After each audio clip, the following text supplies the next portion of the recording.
Hello, brothers. International passport here yet again for another classic video. Hope you brothers are doing well. I want to say a huge shout out to my old subscribers and my new subscribers for joining the international. Oh, what's that? Whoops. For joining the international passport movement. It's been a lot of streams I've had this week, brothers. A lot of streams, but I hope you've all enjoyed it. Can you brothers hear me? Put a one in the chat if you can hear me loud and clear. How's my audio? How's my audio, brothers?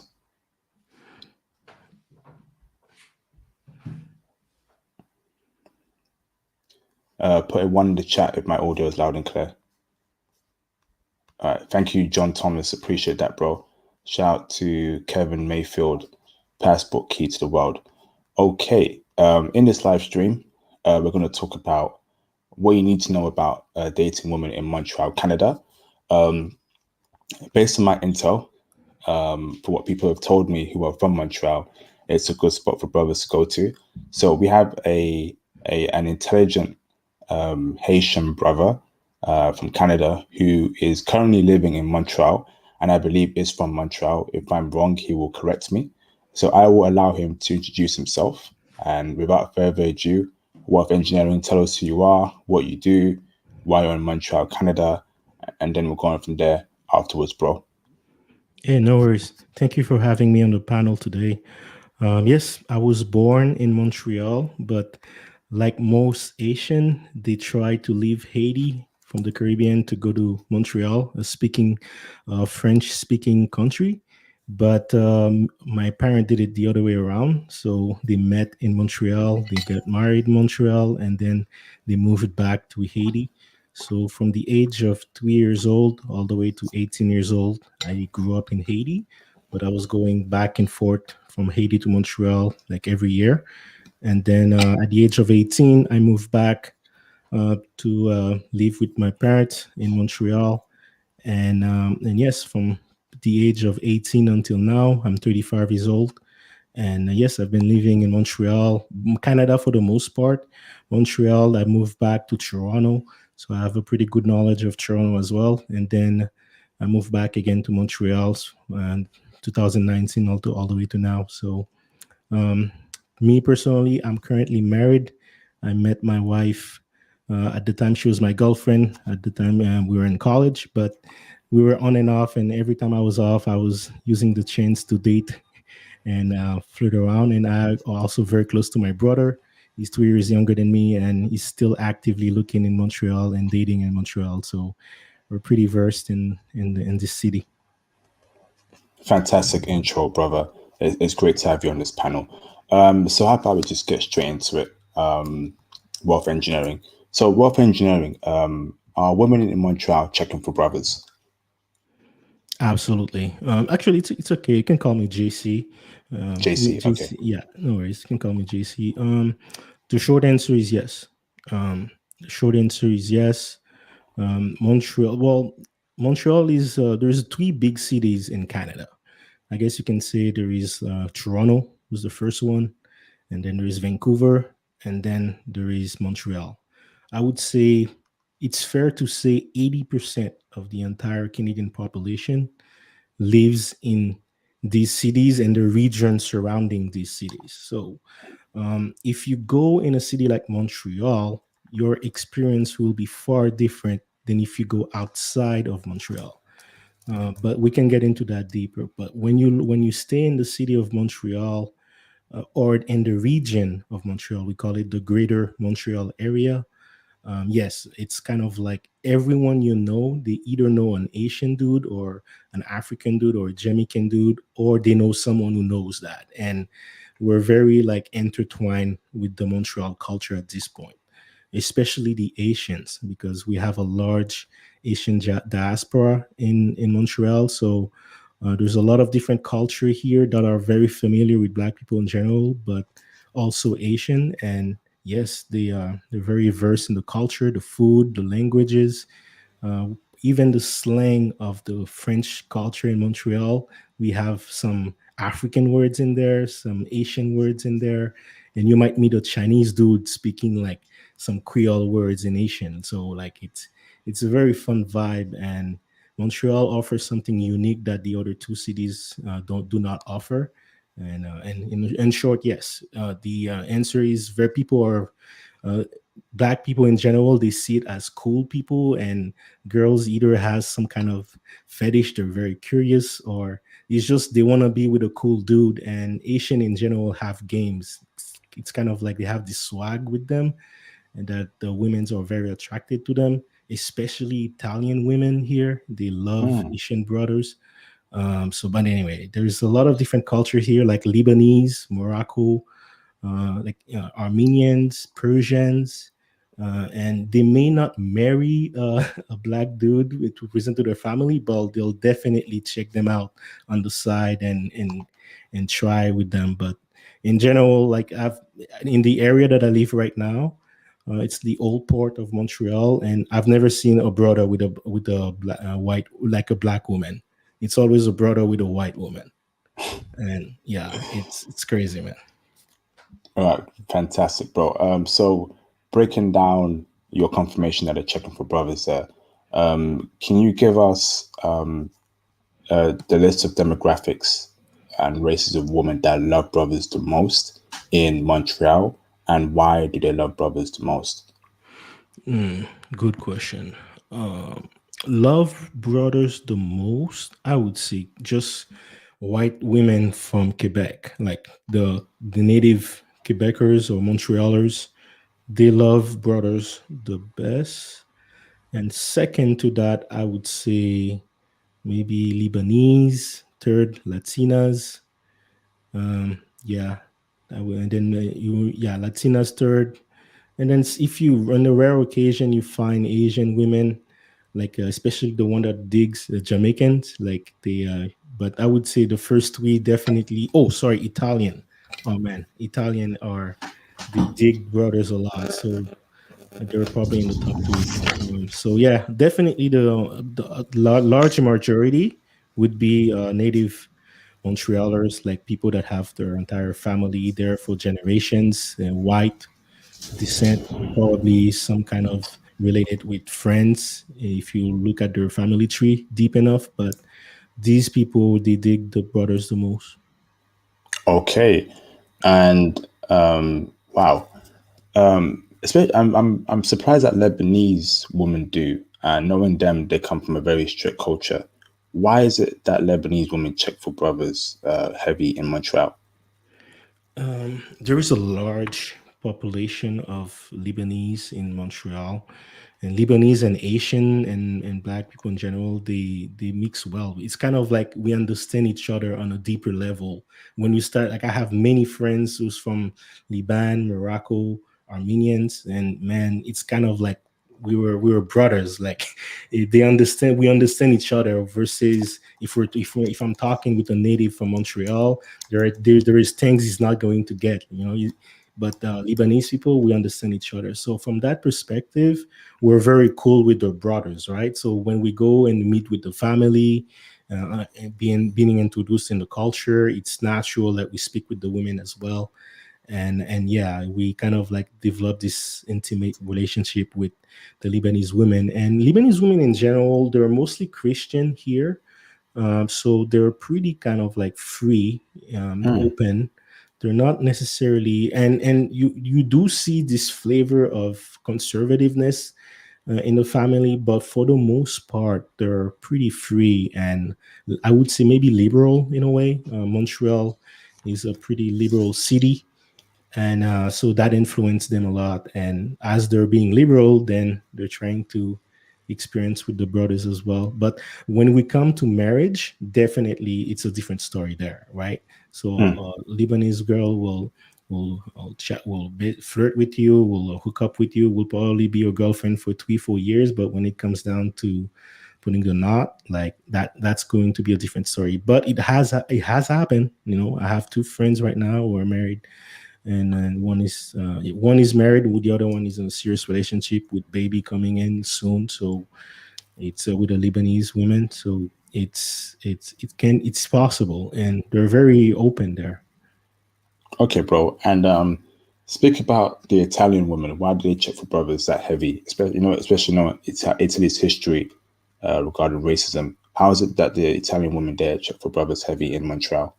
I can relate with what you just said. Like, I haven't been experiencing racism a lot in my life, but one of the most drastic, life-changing racist experience I've lived through was in Rome.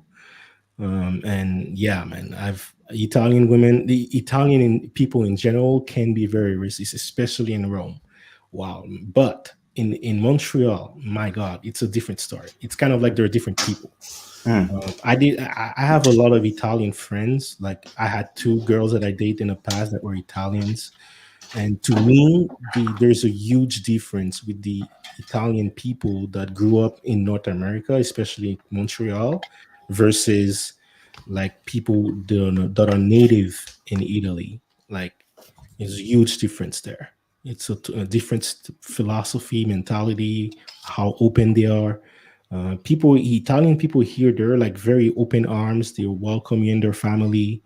And in Italians and Asians, man, they're very tight friends. Like, I actually learned this from one of my Italian friends. I was having a dinner with their parents, and they were telling me the history of Italy and how they used to go to Haiti in the 1800s. Like, I didn't know about that, and that's actually a fact. There is a lot of descendant of Italian descent mixed with Black people in Haiti. Like, that was news to me. An Italian person told me that, and when I was looking into it, there is a deep bond there with Italian and Black people. And if you look deep enough in their history, there was mixed with, like, I think the Moors people. They were mixing a lot with Italian, like really early on in their history. But I mean, I don't know. When we talk with Italian people here, they we understand each other on a deeper level. We have that understanding that white people don't normally get with Black people. You know what I mean? But we can get that with Lebanese people. We can get that with Italian people, and that naturally translate with the women. So when we speak with a woman, they love swag. They love guys who like to dress a lot, who smell good, who have the swag, and Asian people in by nature we are like that. So they gravitate a lot with Asians and African too. Like, I know people from West Africa that are dating Italian women. But yeah, man, it's I would say most of people I know are second generation. So their parents were immigrants, and then they had kids, and then their kids are kind of like that's people we hang out with. But yeah, second, third generation Italian here in Montreal, they look for brothers. They're open with brothers. damn. Shout out to Jay Bones for the $2 super chat. What's up, Jay Bones, a legend. He says, "Sac passe to my Haitian brother. Much Yeah, love to Haiti." Yes, facts. Shout out to Haiti, man. Was yeah, it 1804? We respect what Haiti did to the slave masters, and Haitians, man, they had my respect to the utmost. Shout out to Haiti. Shout out to Haiti and Haitians. yeah. So JC, this is great intel so far. So can we actually establish that every group of women there are checking for brothers in Montreal? Or is there is Every oh, group. okay. Well, there's a small population of Indians, like on the West Island. Um, yeah, and sometimes in the central part of Montreal. There is like this small population there that they're really conservative. They date their own, you know. So, and there is also a small population of Jewish people. Like, I'm talking about like real, like super religious Jewish people that date their own. So they don't check with anyone else other than their own. So it's not just brothers, right? But other than that, if we're looking at the large population, yeah, everybody is Montreal is kind of like the second melting pot city in Canada. So everybody mix with everybody, and it's not even about the color or culture, but it's just your games, and people just find things to like about everyone's culture here. And that's one of the great thing I love about Montreal that other cities in Canada don't have. Like, People are really open to experience with other culture and understanding how they work and open dialogue. And next thing you know, they fall in love with it. And I'm telling you, here, the Asian culture in Montreal is huge. Even the prime minister can speak some words in Creole here, just to show you how deep we are in there. Fantastic to hear, JC. This is great intel, brother. Yeah, I know you said about Indian women, but we ain't checking for Indian women. You know, I know for a fact that brothers in general are not checking for Indian women or Jewish chicks. To be honest, man, we're not. So if they ain't checking for us, cool. That's good. We ain't checking for them either. Um, can we speak about Asian women, particularly the ones in Montreal? So break down for me the type of East Asian woman you would see there. So is it Japanese, Chinese, uh, um, what's it called, Korean, or is it like Cambodian, Filipinas? And are they checking for brothers there in Haiti? The only Asians that I've seen here are Chinese descent. But to be honest with you, they most for the most part they're conservative, and and there's not that many of them. So it's rare that you will find some. You might find one or two at work or at school, university, but yeah, like I dated two Asian girls. One was the from university, and then the other one was from work. And yeah, once as I said, people that are born here and that are grew up here, they're more liberal than I would say it's people that are just arriving here, like immigrants that are just arriving here.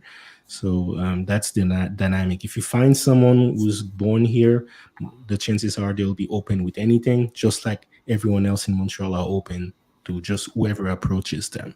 But if you're looking for Asian, and I know following your streams, I know you like Asian women, and if that's what you're looking for, your best bet is Toronto. Toronto, most actually, northern Toronto, there is a city called Markham, and man, that's where you're gonna find Asians, like mostly Chinese, but you're going to find Asians. And then there's another city in Toronto, northern Toronto, called North York. There is a population of Korean girls there, and yeah, Korean girls there in this area, if you approach them and you're consistent enough, they'll give you a chance as a brother. Chinese, it's a little bit more harder to find. Some people, but again, people that are born in Canada, they will most likely be open to it. So that's the game. Don't go for immigrants. Go for people who are born here, and they're most likely liberal. And but again, it's the same problem. They'll date you, but when it comes down to tying the knot, it's a different story. All right, fantastic intel, brother. Shout out to A Twins for the $199 super chat. He says, "Bro, you know I'm checking for my brown girls." Shout out to J Twins for that, bro. I won't knock you for that, bro. What about the black women there in Montreal, Oh man. JC? Are they checking for brothers, and are they feminine and submissive? You know, compared Oh to man, American women and UK that women. that's huh, that's a different kind of worms there that we're gonna open up. But hey, let's go. Um, the answer is yes, because they have no choice.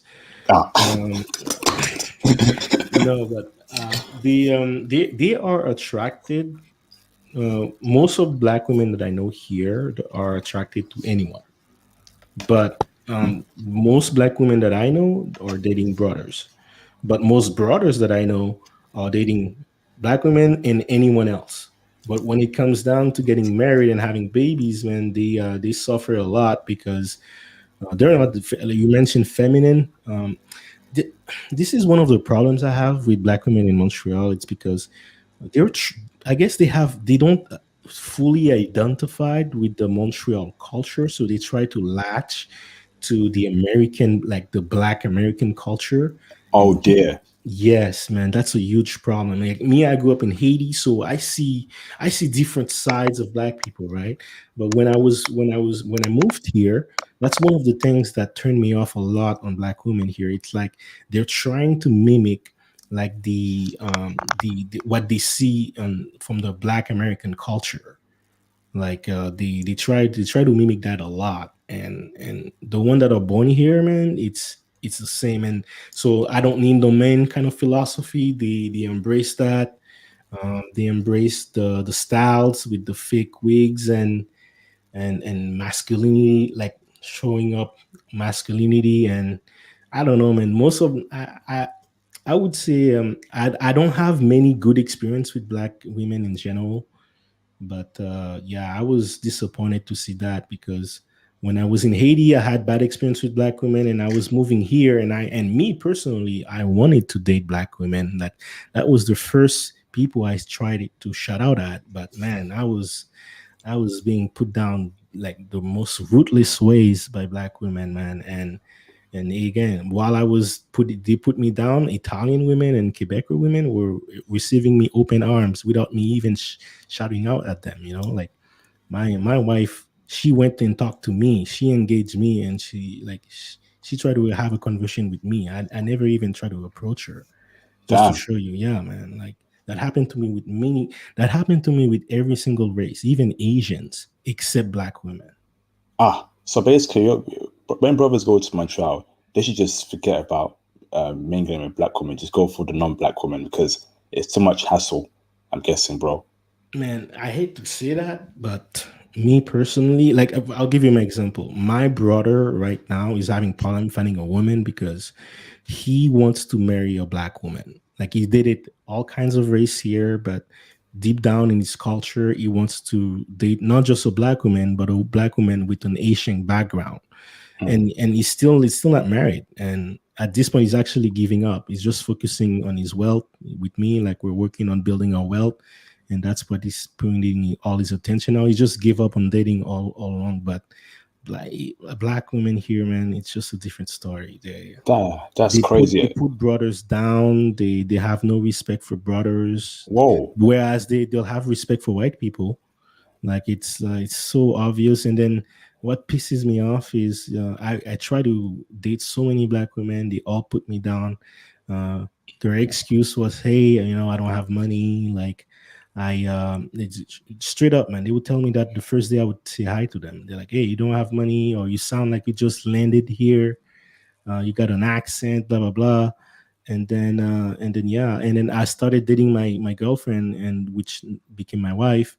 And as soon as they saw that, the same girl that were shutting me down, now they're coming at me and they're like, "Oh, you don't like us, you don't date us." Like, Oh, I bro, like, hate that. I hate that. You know what?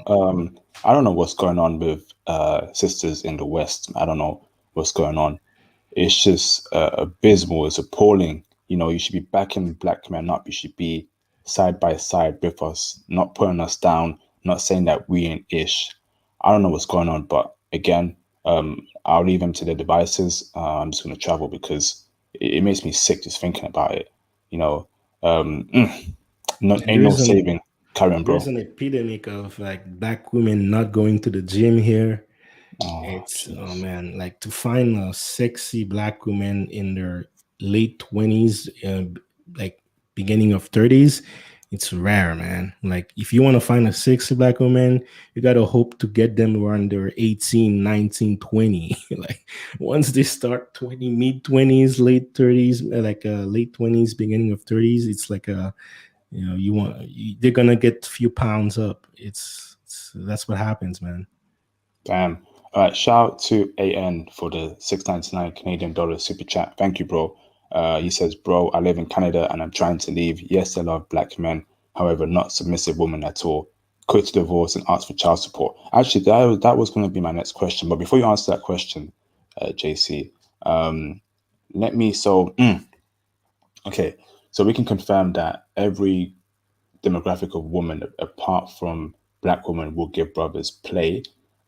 Specifically, Italian woman, Quebec woman, Lebanese woman, any other groups of women, bro, that you are certain that they will give brothers 100% of play, apart from those three women that I mentioned. Man, I would say most of my experience were kind of like navigating in these three ranges, man. I even dated a Iranian girl, and her parents were super conservative, but she was just curious. She was just curious, man, and that's how you get them. Their curiosity and open to chat, very friendly, very feminine. So, and yeah, it just happens. But yeah, these three, without a doubt, I would definitely put first the Quebecers. Like most black men that I know that have families here that are marrying with white women here, they're marrying with Quebecer women. Brothers, JC, can you please explain to us what a Quebec woman is and why they're checking for brothers so hard? So 2 questions for you, bro. Yeah, so I guess Montreal is in the province of Quebec. So Quebec, the entire province speaks French. It's the only French-speaking language country. I mean, province in Canada. Every other province speaks English. So I guess we call Quebecers people that are born in the province of Quebec, and Montreal is just part of it. But the reason why I say that is because it's not just in Montreal. You leave Montreal and you go anywhere else in the province of Quebec, you will find a white woman that will date you. And they're very intrigued. They're very curious. Even, I guess, even if you have some sort of racist experience, it's not based in hate. It's based out of ignorance, and they're actually trying to learn from you. So if you can understand that, and then you remove that, and you accept them for trying to understand you better, oh man, they'll be your best friend the same day. And I've seen that happens over and over all around the province of Quebec. And yes, man, like girls will date you just to know more about you. Like I've seen that people and co-workers, they ask me for drinks all the time. And there's something called 5 à 7. It's kind of between 5 and 7. You go for drinks after work so that you wait for traffic hours. And then it's kind of like part of the culture here. So people just naturally want to socialize with you, and they look for any excuse to go socialize with you. And it's like that in the entire province. So yeah, Quebec women or Montreal women or any women in Quebec that are native here, they would be looking for brothers. Um, and yeah, they're very rebellious. Even if their parents don't like you, they don't care. They will like show you to their parents anyway. And the parents just have to accept you. And once they start knowing you, they'll accept you. Like they're not racist to the point where they hate your color. They're just ignorant about it. And once you explain that to them, then they accept you with open arms. All right, great intel, brother. Are are those group of women the ones that check for brothers the most? Are they submissive for black men? Great So question. Lebanese women, Italian, Quebec women, are they super submissive towards black men? Because IN is saying that they ain't submissive, but what's your experience, JC? Great question. And the short answer to that is no. And I'll explain. Let me elaborate. So that goes back to also the super chat question you had. The reason is Canada as a whole is a Western civilized country. So I guess you can say everything wrong with Western civilized countries is also affecting Montreal. And that's the reason why. So they're not necessarily strong feminism here, but there is that I want to be the best that I can be. Like they won't say I don't need no man, but they have adopted those traits in the corporate world that makes them less submissive. So of course, that's part of Western society as a whole. And because of that, whether we're talking about Italian women, Lebanese women, whether we're talking about Quebecers, they're the same. However, the more like outside of Montreal you go, the more likely you will find women that are kind of submissive. But at the end of the day, it's still a Western society. So my advice would be if you're looking to travel, if you're looking to experience the world, finding a different culture, Montreal is a great way in a sense that it's kind of like it has a lot of flavor of Europe in North America. And then there is a difference with the vibe of people here versus anywhere else in North America. So that's a very cool experience. And if you're looking for having fun while you travel, yeah, I definitely recommend Montreal. But if you are trying to escape the Western women, I wouldn't leave the States to go marry someone in Montreal because there's just going to be a lesser version of the same thing. Like I would definitely propose someone if you want to go to Colombia, or that's when you're going to find like the pure submissive women that hasn't been tainted by Western society. But unfortunately, where we are in Montreal or in Quebec as a whole, the large majority of women are slightly tempted. They're not extremists. They're not extremists yet. We're not at that point yet. But you can sense the westernized in them. And from that perspective, and Toronto is actually the worst for that. Toronto, they're to the point of extremism in Toronto, and that's where Montreal kind of shine better there. Like Montreal has a better feel, more socialized people there. More, you can actually have a nice conversation and even relationship with the women in Montreal. Toronto, man, like the feminism is strong there, very strong. And it's unfortunate because that's where you find the most beautiful women in Canada, and you find them in Toronto, but they're super tainted with the westernized and feminism and everything wrong with Western society. But Montreal is getting up there, like I would say in the next 10, 15, 20 years, yeah, it will be to a point where it's going to be very hard for anyone to find suitable women. Damn. So we got feminism taking over Montreal, and we got feminism taking over India as well.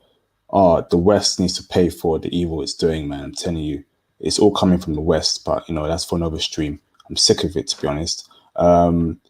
Is it true they're quick to divorce and ask for child support? JC, what do you have about that, bro? No, this is again, to the brother for the super chat. I'm not saying this could be your experience. This could be someone their experience, but from my experience, it's not like that. It's this is a like kind of like a perspective I hear a lot in the States.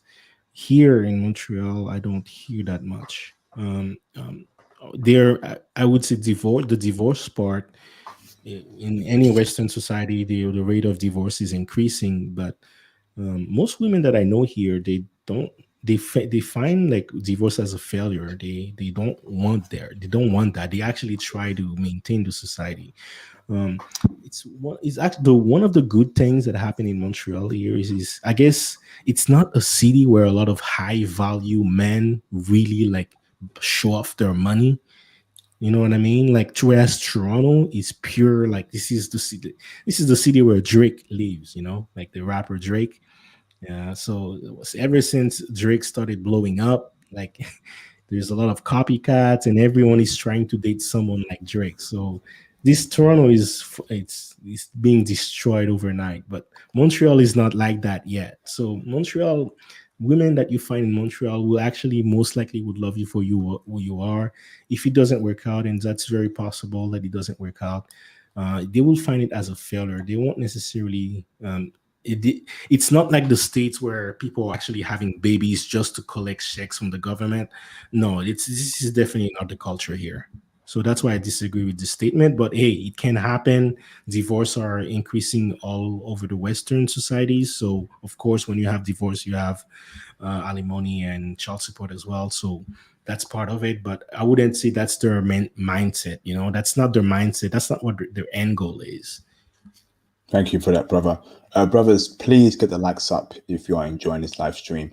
We have over 60 people watching, but only 53 likes. Can we please balance the like and the view ratio? And of course, please send through some super chats to support the international passport movement.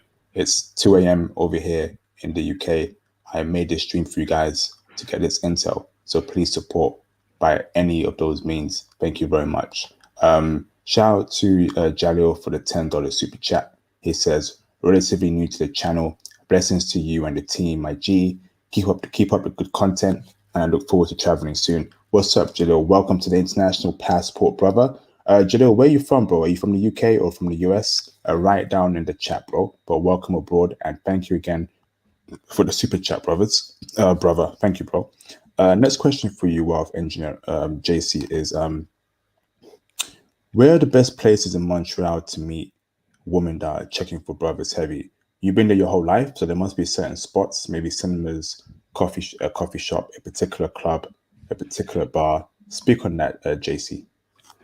Yeah, the reason why I don't know the name of a bar is because every 6 months it change. It's the same location, same owner. They just changed the name. I don't know, some kind of hacking people do here. But Montreal is well known for its nightlife. Um, I'm telling you, some people that I know in Toronto, they think of Montreal as the Vegas of Canada. And you have people that travels all over the place and from Canada to go party in Montreal. And for the most part, there is mainly two streets that are booming a lot with the life at night, and a lot of women goes there. There's a lot of one night stand you can find there in these two streets. Let's just put it that way. So the first street I would recommend is a street called Crescent. So back in the days, it was booming a lot, but I noticed they're starting to build a lot of like real estate complex, like a lot of condos, like luxury condos in the streets. So it affected the nightlife a little bit there, but it's still a good place to find women there. Actually, there's a place notorious for brothers to find Quebec women's, and it's like Churchill. Like every brother I know visit that place in Crescent. It's kind of like a Irish bar called Churchill, and yeah, you people just go there for to meet up, and I don't know, man. You'll have some fun there, and but on that street in general, actually, just to give you an idea, my university was very close to that street, Crescent, and a lot of times when I was in university, what I would do is just park my car on the street with my friends. I had like a ice and some alcohol on the truck, and I had a karaoke set up on my car. So I would just literally just park my car on the street, holler at the women's, ask them if they want to sing on the karaoke, offer them drinks, and next thing you know, we would be driving towards in their house and continue the fun there. Like to me, that was definitely the most fun I had on that street, and I had a lot of memories on that street. So Crescent is definitely a street I would recommend you guys visit. And then you can walk on St. Catherine Street. You'll find a lot of women there walking, shopping, and you can just approach them cold called and approach them like that. They're very used to that. And then the other big street that you would find a lot of clubs in these streets is called Saint Laurent. So there is an intersection Saint Laurent and Sherbrooke. Can you tap it in the chat, JC, while you're speaking, please? Yeah, Shadow, sorry, Shadow L. I'll go on the YouTube and Saint Laurent. Yeah, it's kind of like a classic. It's a pretty long street, but if you take it from downtown and intersection Saint Laurent and Sherbrooke, and then I'll type it down as well. Thank you, brother. And Sherbrooke, typing it here. So yeah, you take this intersection here, and you basically walk. I think in about 2 kilometers, you'll find bunch of bars there, bunch of clubs. A lot of young girls goes there. University girls. There is 4 university in Montreal, so this is definitely a university city. And then you'll find a lot of girls there, and girls in university just want to have fun. So they'll be hooking up with anyone they can, and brothers included. Man, if you're a good-looking brother, you'll be served there. So these are the definitely cities to visit, streets to visit if you're in Montreal. Yeah, you're gonna hook up with people there. Do you have to be 6'8" for wanting to check you out, like in America? There's rarely people over 6 here. Like most black people I know, they're like between 5'10", 5'8". Like I'm 5'11". I say 6, but man, that's like you just need game and just approach people, and that's the way we go, man. That's what's up, bro. Shout out to Sean Camp. What's up, Sean Camp, for the $4.99 super chat. Much appreciated, Sean Camp. Happy you sent that through, bro. Thank you, brother. brothers, feel free to support the channel through super chats. It is much and greatly appreciated. This is great, bro. Brother, would you say that Montreal is a city primarily for hookups, or can you actually find meaningful relationships? Because personally, I'm a relationships type of guy, and you know, when women tell me that she's into casual dating, she wants to just try FWBs, I tell her I'm not interested in that. I'm interested in relationships. Can we find relationships in Montreal? So relationship type woman in Montreal, or would you say it's like a hookup city? Yeah. Toronto is a hookup city. Montreal is not that. Montreal is hookup and then kind of like, let's see what we can do after the hookup kind of city. If there is another city called Laval, it's kind of like on the greater Montreal region. I would say that city is definitely for relationship, and there's some nice women there as well. Lots of Lebanese women, Greek women, Italians. You will find a lot in Laval. But yeah, everyone I did in Laval, it's like they wanted something longer.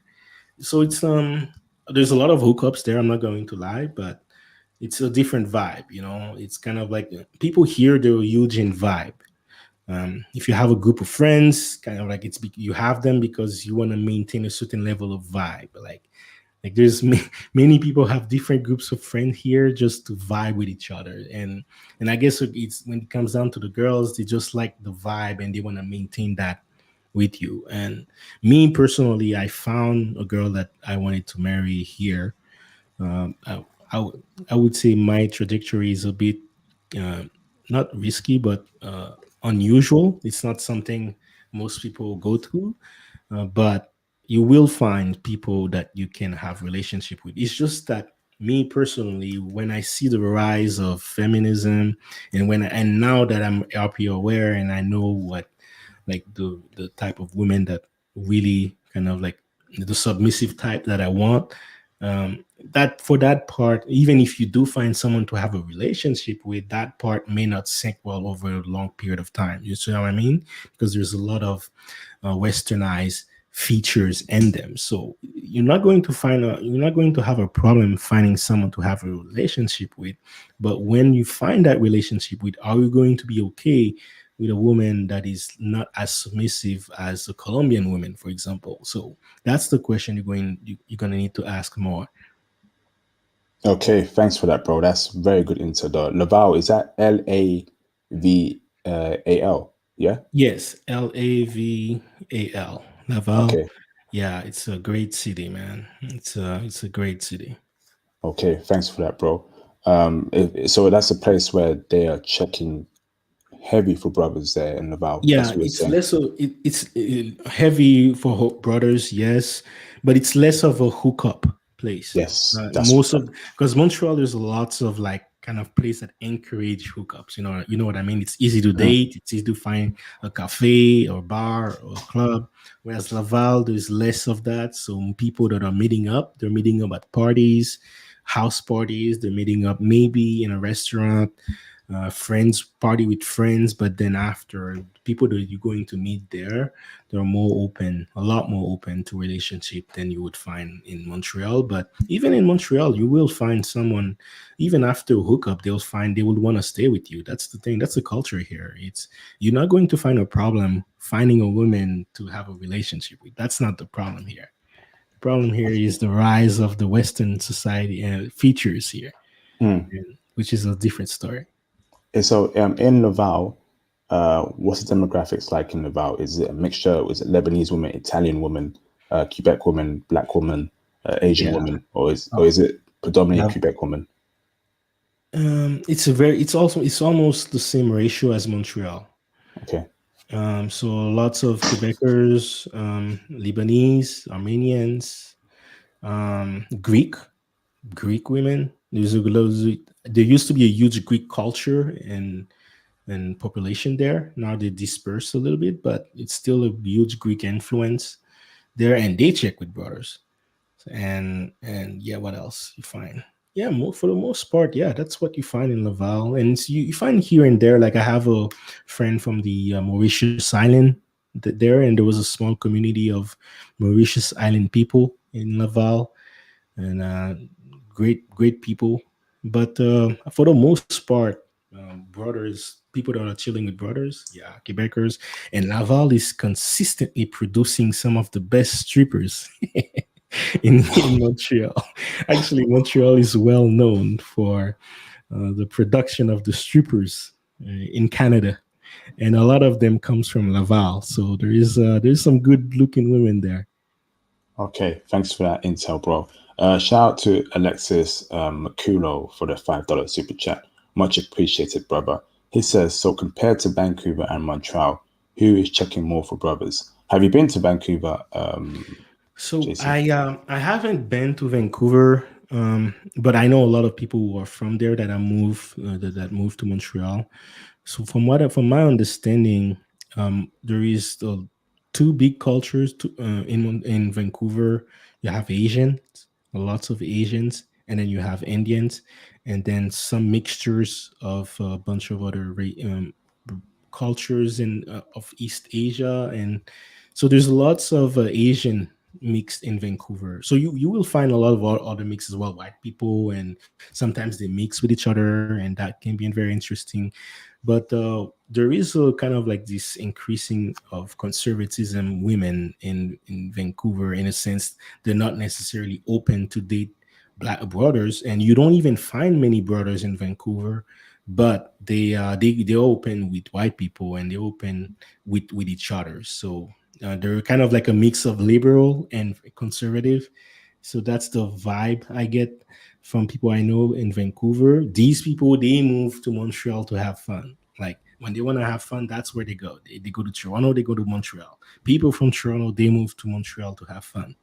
So it's just for you, if you're a brother, and you can get, it's a beautiful city though. Vancouver is a beautiful city, but if you're looking to have find nice women there that open very open arms with brothers, I wouldn't necessarily recommend Vancouver. Okay, thanks for that intel, brother. Next question for you is prostitution a problem in Montreal? uh, yeah, problem. What do you mean by problem? Like, will you see like you know, woman soliciting, woman offering services for that stuff, like in the city and all that stuff? Oh, okay. Like if you mean street walkers, no, not at all. You don't find that in Montreal. I actually I was surprised to see in Toronto there are some street walkers, but this is a dying trend and it's very rare. But Montreal as a whole, especially in the 90s, early 2000s, there used to be this aura of Montreal have beautiful women, and just to give you some background history, it comes from people in France back in the 1600s. They used to ship like all the prostitutes. They used to send them from France to the New World, they call it, which was Quebec at the time. And then these people, they mix with the natives that used to be in Quebec. So they have there is this mixture of women here that are mixed with like French, like European features and native features. And man, they are some of the most beautiful women, and they're crazy, man. Their sex drives is kind of like they inherit their ancestors' genes, you know. So yes, there is a lot of this type of women outside of Montreal, but in the region of Quebec, and that gives kind of like this idea for out from people outside of Montreal. They think Montreal is full of people with prostitutes, but it's not necessarily like that. There used to be a large like gangs that was managing the strip clubs. So back in the 80s and 90s, so that also contributed to the reputation that Montreal had. But the strip clubs in general in Montreal, they're very good, and I know because I go to them a lot. But I wouldn't say there is a prostitution problem. If you're not looking for it, you will not find it. Let's just put it that way. If you're not looking So for it, you will not find it. so you go to the strip clubs a lot, but are you? I thought aren't you a married man or Oh something? yeah, Isn't? oh yeah, yeah. Me, I'm open with with my girlfriend. You know, like if I wanna go, we have a drink with my friends. Like you can go to a sport bar or you can go to a strip club. You know, whenever there's a boxing match, and then Okay. after when there's a break, well, you know, you just watch women in the bar. Like you're not doing anything wrong. You're just watching, and I'm open with my girl with that. And it's not something I want to take. I want to have disappear. But that was I with my girls for a long time. When I was in my 20s, I used to do that a lot. But now I'm in my 30s. I don't have time to do that anymore. But it's still a good thing I used to do. Like still fun to do. So are you in like an open relationship with your wife or something? No, I'm not necessarily in an open Oh, relationship. I'm just okay. saying that like You can she's you not can the be you can jealous still type. you can still be a lad. I'm guessing just hang out with the lads, speak about Yeah, the yeah. girls, I but don't. don't do She nothing. Okay. Exactly. She knows me. She knows she's like I can be with her, and then I would look at another woman with the like she knows my type, and she would be the one to be like, hey, check this out. Like I have that type of relationship with my wife. Like I wouldn't Oh. go there and go and flirt with that woman, but she knows my nature. She knows like I like to look, so I'm going to look behind her, and I'm gonna look when I'm with her, and she's okay with that. So that's why I don't mind going to the strip clubs and have drinks with my friends and my brothers and all that. But I'm not going to do anything there.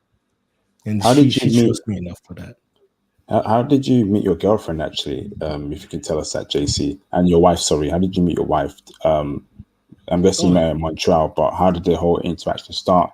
Who approached who? Where did you meet? Speak on that, bro. man, when I met my girlfriend, which became my wife, I was 18. I met her. We started dating when I was 19. She was 18 at that time. Um, but it's a long story. I came from I would say I was RP before it was popular because I had a lot of bad experience in Haiti. So I did my I guess elementary and high school in Haiti in the Caribbean. So at the age of 14, I had a series of bad rejections from women, very bad and public humiliation from black women to the point where I just gave up. I just didn't want to talk to any women anymore.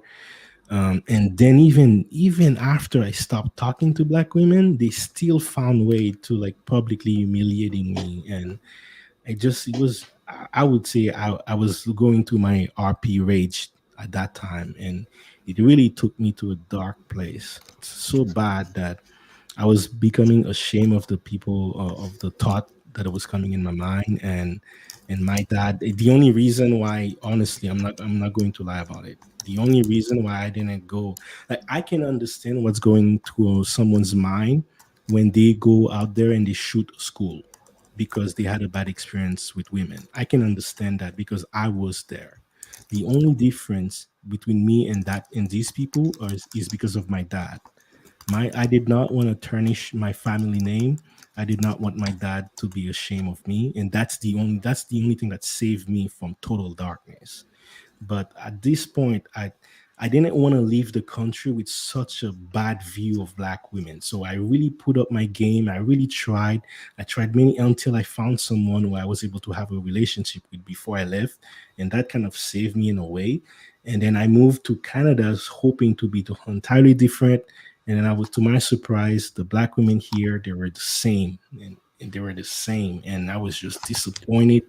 Didn't want to talk to any women, and I was only focusing on my school. At that time, I didn't even speak English. I only spoke French, and I went to an English school in Montreal. So it was very hard for me to understand what was going on. And my girlfriend or my wife at the time, she saw me going through that, and she wanted to help. So she just approached me. She's like, "Hey, you're looking like a nice guy. You're looking like you want to work hard. So let me tutor you." And we started tutoring over a year, and then next thing you know, she asked me, "Hey, do you want to like I have some feelings for you. Why don't we do something serious?" And then I thought about it. But at the end, we started something serious, and that's how we started.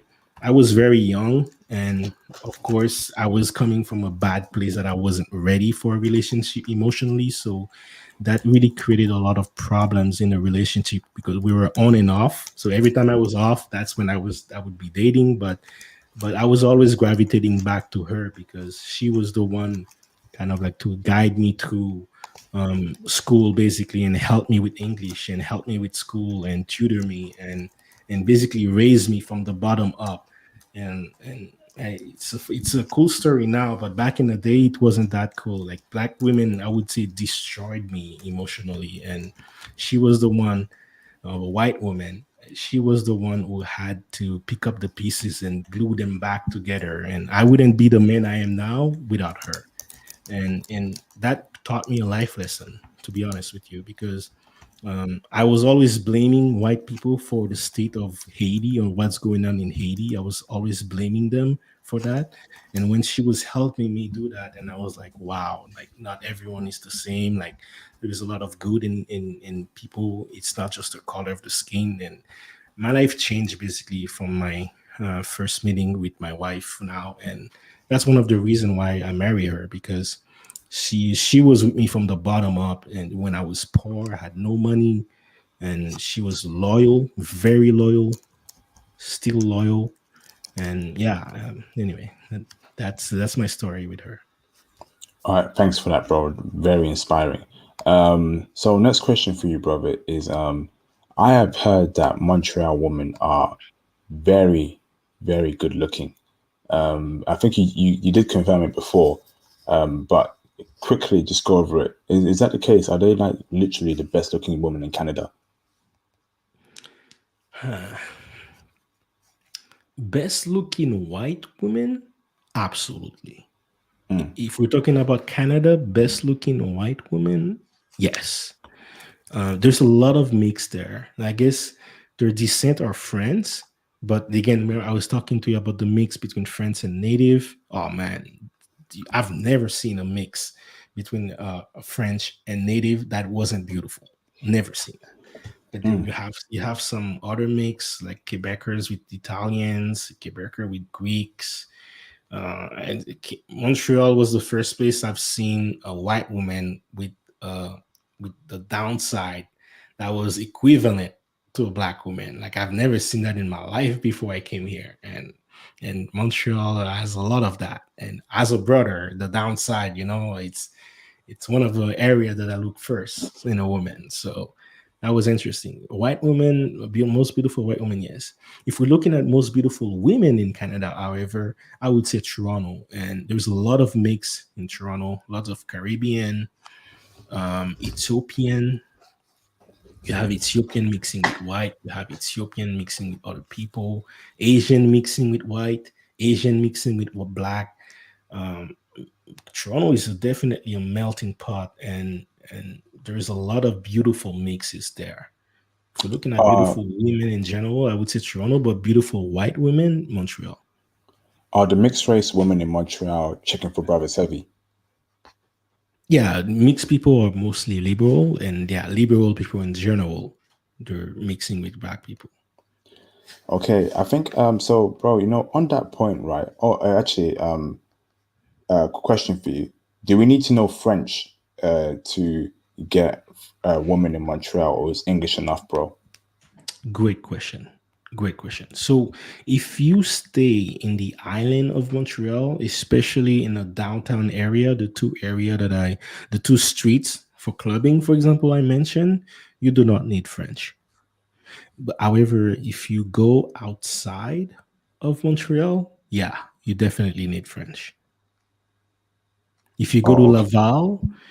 Laval, you might need some French. You might, but if you only are going to be speaking English and you're there for a short term, yeah, I would say your best bet is to stay in the island of Montreal, especially the downtown area. And yeah, you'll find women there. You'll speak English, and you'll be fine. All right, thanks for that, brother. Next question for you is what was I going to post? What was the question? Hold on, let me look at my notes. Oh, Okay, In the, now it'll come back to me later on. What in the was that, bro? meantime, guys, make sure you put the likes up and drop some super chats if you have some questions about Montreal. Oh, appreciate that, bro. Yes, definitely, brother. If you have any questions for JC, super chat it and also hit the like button, brothers, please. So, bro, jealousy against black men, is that very prevalent in Montreal, seeing that we get a lot of attention there from the woman? Speak on that, Abs- bro. Absolutely not. No. This is not an issue here. Okay. This is absolutely not an issue here. Yeah, not at all. That's all I have to say about that. Okay. Thanks for that, bro. So again, okay, now it's come to me. So it's very clear that Montreal is a very liberal city. Yeah. You probably won't meet a lot of conservative women there. Because of that, can we assume that these women have very high body counts? Um, Unfortunately, yeah. Oh God. And let me ask you. Maybe I'll ask you that because in the Western societies now we have to adjust our definition of high body count, right? So, in your opinion, what is a number that would be a high? What that would be considered high body count? I would say more than five.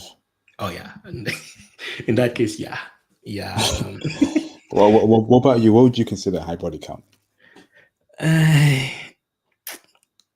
well, look, I the way I approach marriage, like it depends, right? If it's for a relationship, I don't really care about like if it's a short term relationship or a hookup or something. I don't really care about body counts, but I would say anywhere number around 20 to me it would be a high body count. But if it's someone that I want to marry, yeah, two is more. two is two is high. Yeah, That's yeah, the way I see it. Like, and I was fortunate enough that my wife was actually I was her first one. So that's another reason why I kind of like stick around even when it wasn't working in a relationship. I stuck around because I know that I've invested a lot of time and coached that women to be my wife. So um, that's why I stuck around. yeah. That's a good point there, But nowadays, chicks that are 18, 19 have body counts in the 30s, you know, Oof. which is disgusting. Even so, even if brothers try and meet a woman at that age, at 20, 19, they have high body counts in the West. And it's true. Me, preferably, if I'm going to wife a woman, she needs to be a virgin or at least have minimum of one or two body counts, man. It can't be Yeah. more than two because a woman cannot if a woman throws a box around, she's unable to be committed. And also, I find it very disgusting when you have that much men inside you. It's just filthy, in my opinion. It's not the way God made it to be. It's not the way nature should be, in my opinion. So nasty. I Yeah, I think understand. Montreal is going to be I think it's going to be a playground just for brothers to mess around with. But I don't think you can find a wife board chick there, in my opinion, because I can tell Yeah, it's a very and liberal city. Karen, of bro. of course, yeah. And many people ask me, they're like, "Man, you found a good woman. Like, how do I do? How do I find good women like you did?" And I try to explain them. I'm like, man, for my situation, it was just luck. I was just lucky to find a nice woman that wanted to help me, that found me attractive, and that wanted to really stoke by me regardless of my income. And she, but when I met her, she was the one who was bringing me to the restaurant. Just to show you, when I first came here, I had no job. I was only living from my parents, and they were only giving me the bare minimum to take the bus to go to school. And yeah, I didn't have my mind was not in the dating perspective, but she's just like, hey man, I like you, I already spent a lot of time with you, I'll take care of that for you. And she was the one who was paying for me in the first semester, and that kind of like affect me in a way. But yeah, it's just I was my situation is different, and then again, I was the first one, so that was different. This is rare. Now with what I see is, if you're looking for someone in Montreal that has lower than five body count, this is very possible, but you have to get them in the first year of their university. Like, don't let the summer of that first year happen, and you don't have them, because once that summer happens, that's when the body count will switch from maybe 3 to 6, maybe 5 to 10, and yeah, that's where the damage happens. However, in Toronto, it's so far, it's different. It's worse. Like by the time before they reach university, they're already in 15-20 body count. And then Yeah. that first summer, man, many women tells me this openly. They have no shame in Toronto. They'll just tell me, "Hey, man, this summer I've met with like 30 dudes, 50 dudes." Like Jeez, it's man. Toronto is bad in that sense. Like, and Ah, there's a STD problem in Toronto. Women swapping STDs, man. And Toronto is bad. Montreal is definitely not that bad compared to Toronto.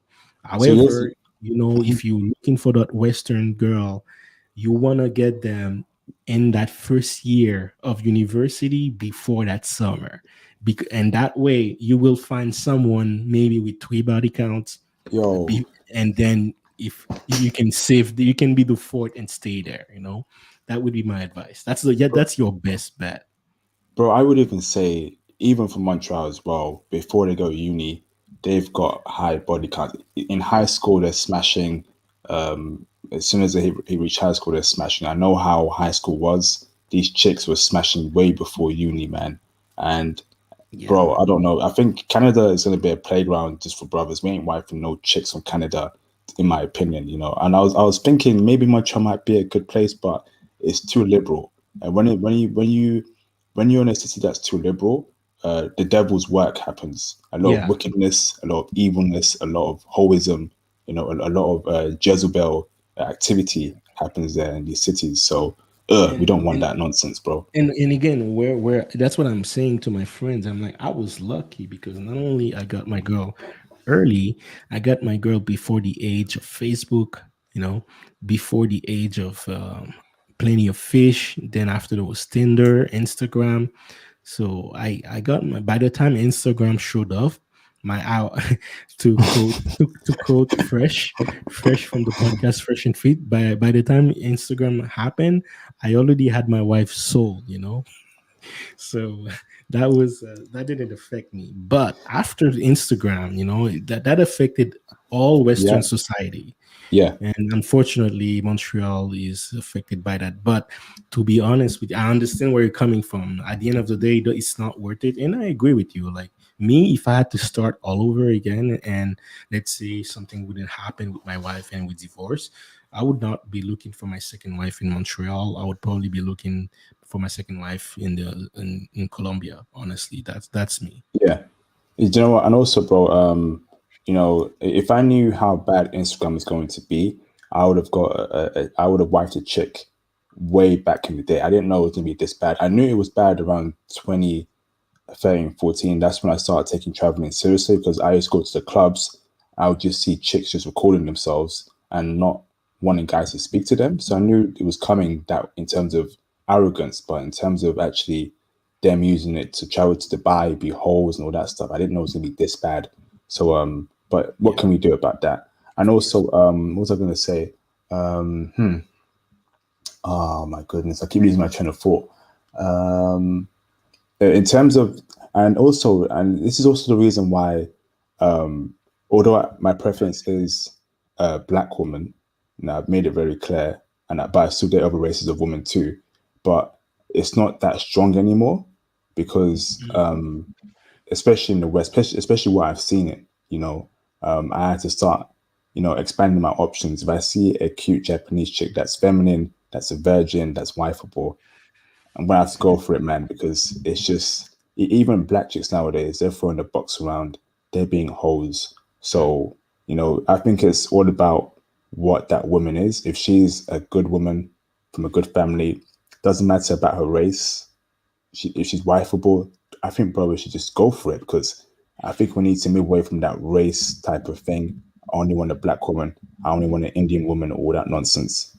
It's just based on what her values are, and that's Mm. what I've experienced, throughout my life. Do you agree with that, JC? Yeah, I totally agree with that. It's and again, that's I would when I first came here, I was just like that too. I wanted to date only black women, but I had to be realistic really quick because black women was shooting me down. Like if they had a shotgun in their hand, I would get a headshot. Like that's how bad they were coming for me. But and again, every other race were just opening arms. Even Indian girls I date in Montreal, which is super rare. Like you don't even find Indian women walking in the street. So for me to even find a woman to even talk to me, it's an Indian woman. That's kind of like a unicorn right away. For one to date me, it's even like more of a unicorn, and that happened before black women dated me here. So just to give you an idea how like if I was waiting on black women, man, I would probably still be a virgin. Damn. Jeez. Shout out to AN for the 13.99 Canadian dollar super chat. Again, thanks for the super chat again, AN. You are supporting the stream through your super chats, bro. That's much appreciated, brothers. Brothers, for the example that AN is showing super chat to the channel and the live stream to support the channel. He says, brothers, Canada is terrible for women body counts. By high school, they are damaged. They need a new suspension. Oil changes. Women are liberal here and do the same thing as men. Same here in the UK, brother. Same here in Yeah. the UK. And this was many years ago when I was young, many years ago. The same thing. They were smashing early in high school, being farts, being hoes. And if it was bad back then, before Instagram came out, it's probably 20 times worse now. And I feel sorry for the Gen Z kids, Oh the man, Gen Z dudes, man. They must be going through a lot. But, man, I get they're just DMs to them. accepting. To them, their high body count will start at 50. Like Yeah, that's just how they're gonna have to process it.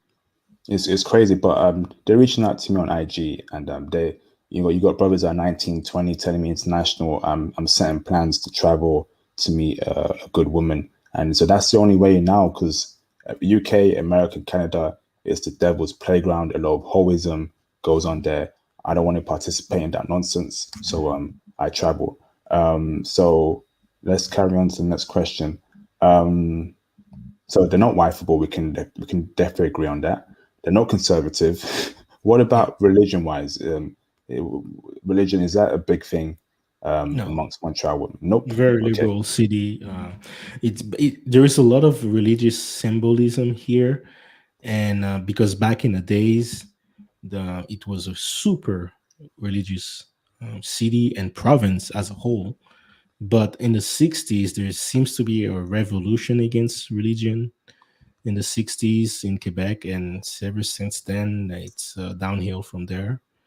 And I was there in the 90s, I was there in the 2000s, and even in the 2000, like girls in high school, they would maybe have two body counts by the time they finish out school. Now, I think on the average would be probably four or five. Whereas in Toronto is, oh my God, Toronto 20 minutes at least. Toronto is a different Damn. story, man. Yeah, it's for me observing this, and I've been observing this for 15 years, man. It's still shocking to me the contrast between Montreal and Toronto. But you know what makes me sad is because I know the way Toronto is now, that's how Montreal will be in 8 years. And Oh, that makes me sad, man. Like I see it coming. Toronto is just ahead of Montreal, but there will be a lot of things that you see in Toronto you will be happening in Montreal. Like the minute we have a rapper that goes international, that is from Montreal, that day is going to be the end of the city. yeah. Actually, do you know what? I'm gonna actually make a stream about rap music. I feel like rap music has encouraged a lot of hoism in our community. You got a bunch of rap dudes just talking about I would still wipe up a hole, or I smashed a bunch of chicks all in one day, just being degenerates and getting women on their videos. Rap music has been a problem for a long time in terms of pushing out hole and fuck culture. Of course, Brothers of course. actually But simping for strippers. I'm in love with a stripper by T Pain.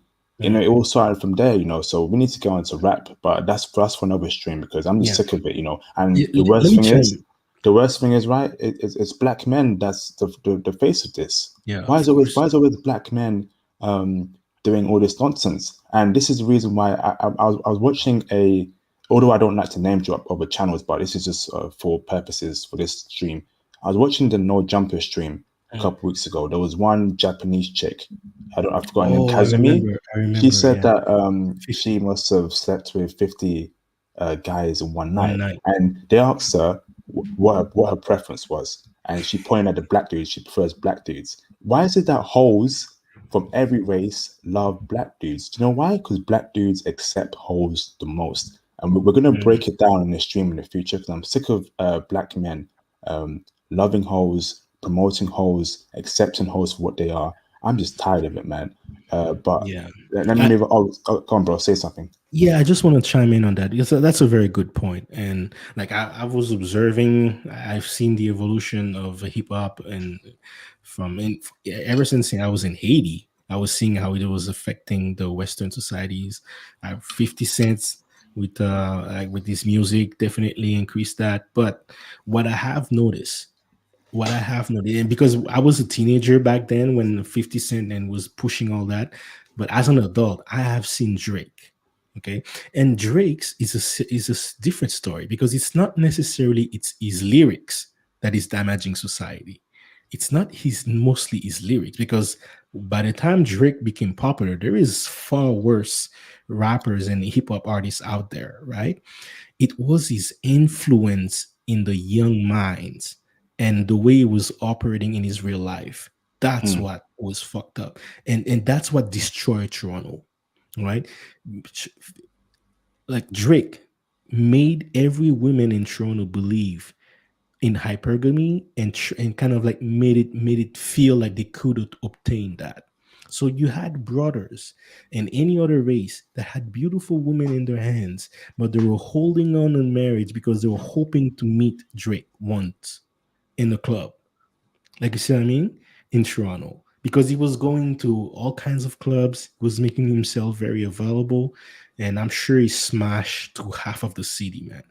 So because of that, women, beautiful women, even average looking women, they were looking to get invited into a party with high value men like Drake's in these parties, and they're holding up on a serious relationship. They're breaking up with their long term boyfriends to go hoeing themselves in parties. And Drake also inspired a bunch of copycats.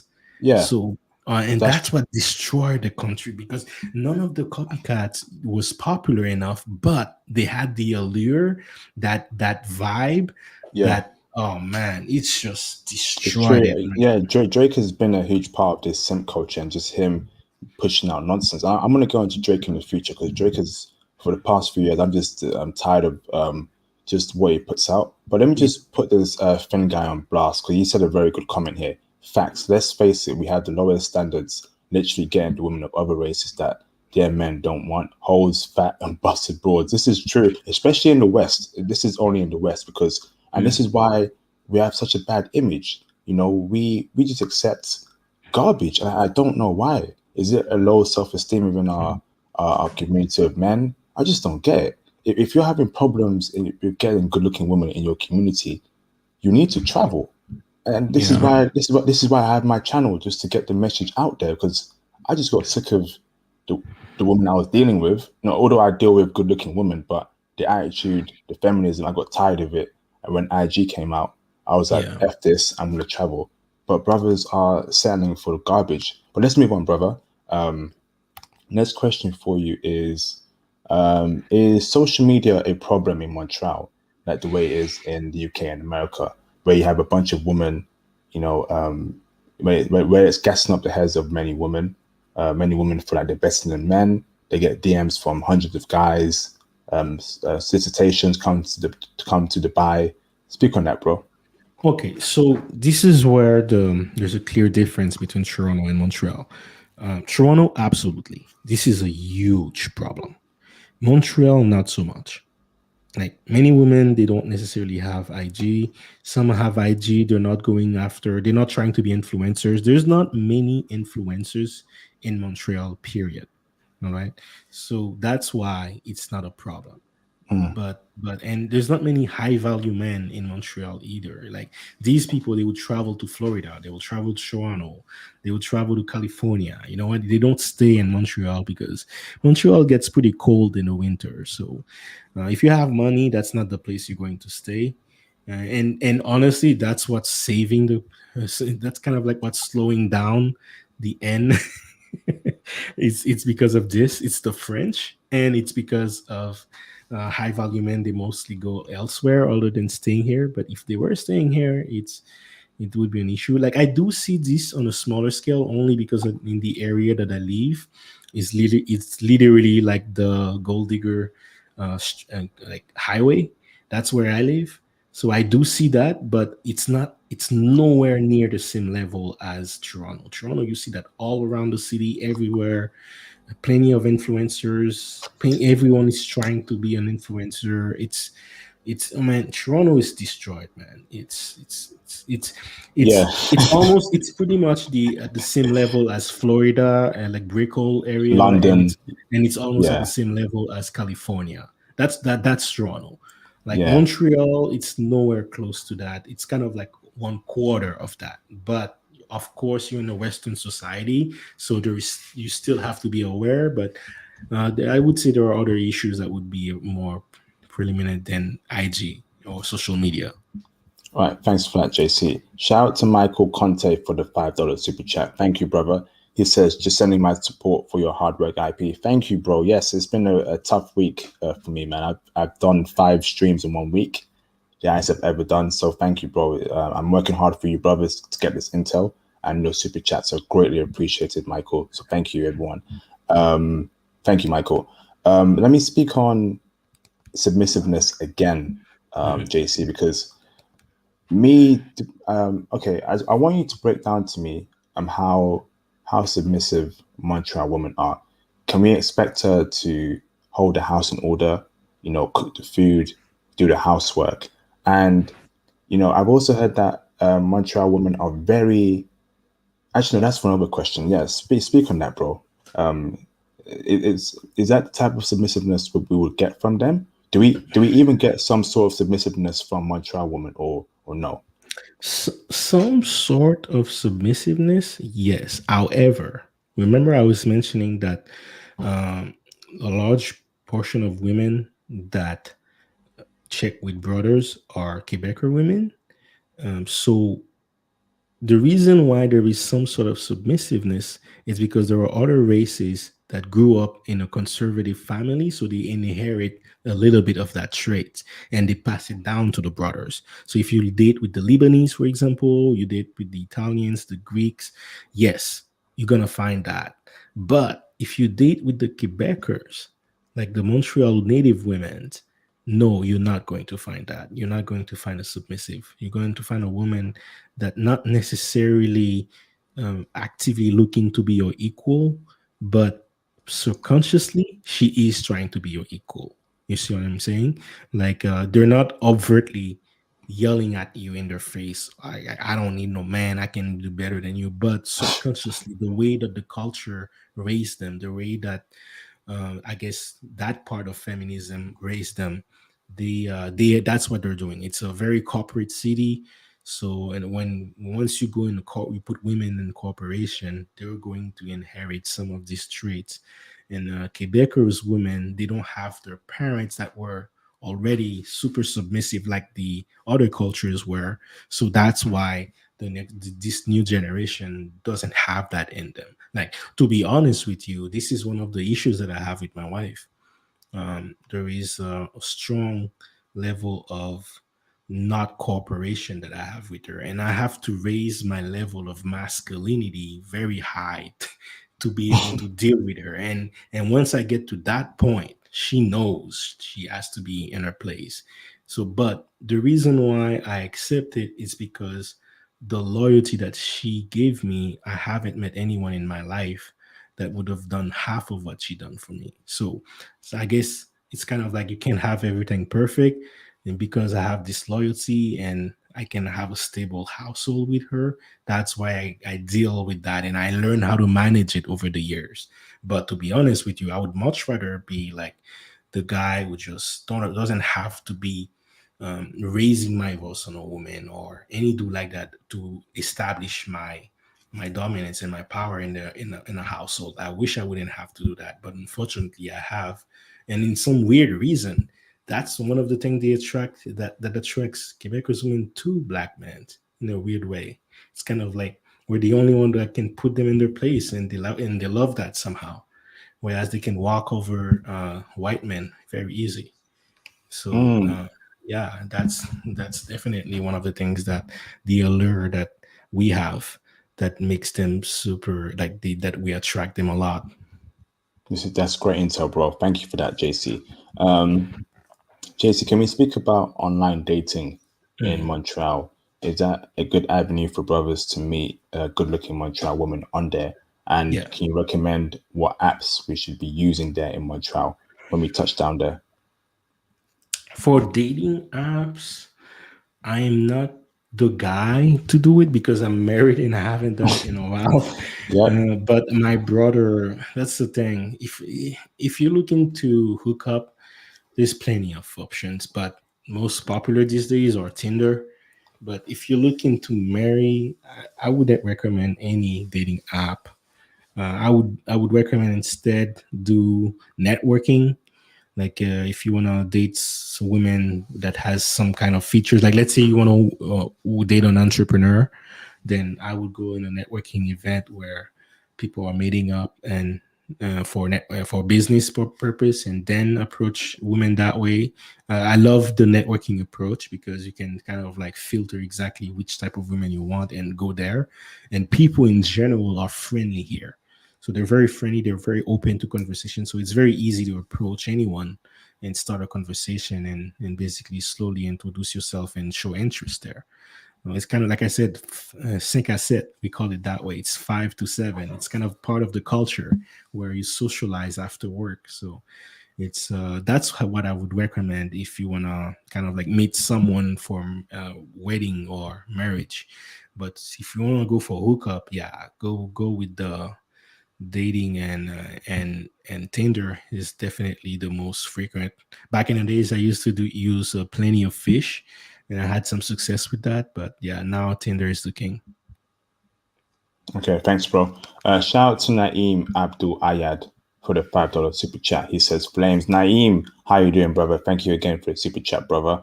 Naeem is a regular supporter on this channel, and I appreciate his contributions. Thank you, brother. Much appreciated. Next question for you, JC, is there a high STD and STI rate in Montreal? Montreal, no. Toronto, absolutely. Stay away from Toronto. But Uh, Montreal, not really. But okay. again, you still have to, it's a Western city.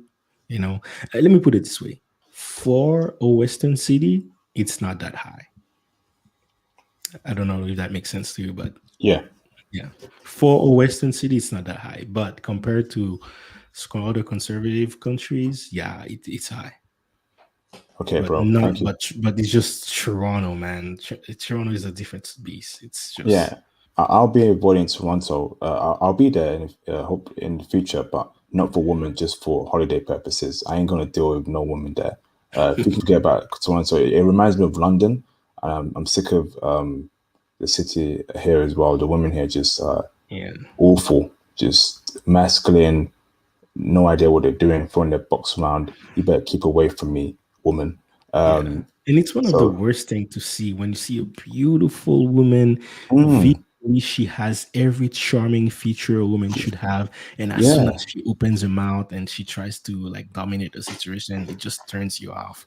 It's just so sad, man. At least here in Montreal, there is you. Even though the women like subconsciously they're masculine a little bit, but they still maintain a little bit of their charm. They're and that to me is something that I wish I don't see disappear one day. That I yeah. pray not to see this disappear. I just find it very sad to see beautiful women just being hoes and throwing their box around. To be honest, it's just it's not right. To be honest, it's like when you're a woman who does that, you don't have any value for yourself, and it's mentally it does something to these women. They don't know it yet. They may feel they're having fun, they're having a hot girl summer. They're copying Megan the Stallion, Megan Cardi B, and that full Doja Cat, you know. But down the line, they're gonna regret it. You know, it's just for a woman to be doing that. It's not biologically right and mentally right. Men can handle that, but even I don't advocate men doing that. You know, I'm more of a relationship type person. I've mentioned it many times in all my videos. So, but shout out to Fletcher Smith for the $9.99 super chat. Thank you, bro, for the super chat, brothers. The support is greatly appreciated. I appreciate it, man. I've been going at this for a couple of years now, and the support you brothers have given me with your super chats ever since I opened it in July has been great. Thank you, brother. Much appreciated, Fletcher. Next question for you, JC, is do you think Montreal women are materialistic? Materialistic, no. Again, Toronto, yes. Oh my God, so much. Toronto is it's a huge, and that is one thing I'm not afraid of. Like 10 years from now, Montreal women will not be materialistic for a Western society. So the Huh? people here, they see beyond that. To them here in Quebec, what is more important is the kind of like the social life versus the material life. Whereas Toronto is totally the opposite. Toronto is all about business, all about networking to be the best, higher money, most money that you can make.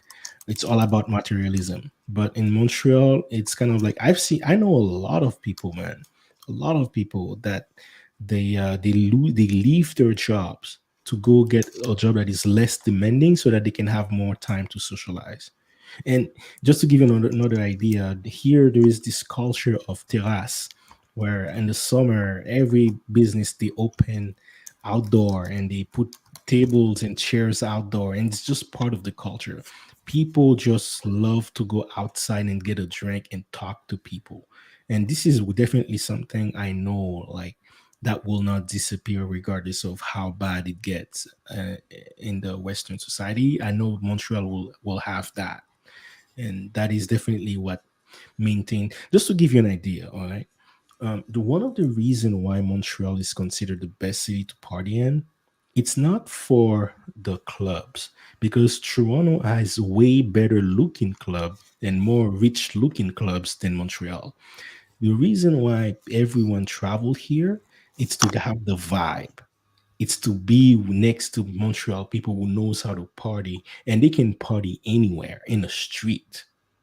It's the vibe here. And this is strong. This is strong, regardless of if it's an immigrant that comes here, it will be adopting Montreal culture in no time. Versus people will stay there for a long time. They're going to maintain that, and it's a city that really opens with social discussion, talking to people, and it's they see beyond the for the most part. Of course, you're gonna have here and there women that's going after that gold digging money, like, of course you're going to have that, but it's not the culture here. Thanks for that, JC. Shout out to Bala Jalal for the $5 super chat. He says, just supporting my brother. Keep it up. Thank you very much, Bala Jalal. Thank you, brother. You're another regular supporter on my channel. Much appreciated, brother. I'm telling you, all these super chats mean a lot to me. Thank you, brothers. It's much appreciated. Next question for you, JC, is code approaching. And it's gonna go both ways, because first question for you is code approaching a method that brothers should use in Montreal, Canada? If so, how should brothers do their code approach? And I also heard that Montreal women also code approach men as well. That they Oh have a yeah. lot of confidence and they'll go up to men and say, "You look good." So those two questions for you, bro. Can you please answer that? If that'd Yeah, be and great. and I love the way Montreal people do it. It's not super aggressive. Like, I've been cold approached before by Black women here. Uh, only after I got married. Like before I was married, of course, no one wanted to approach me. But after I got married, tons of girls approached me. It's a problem, man.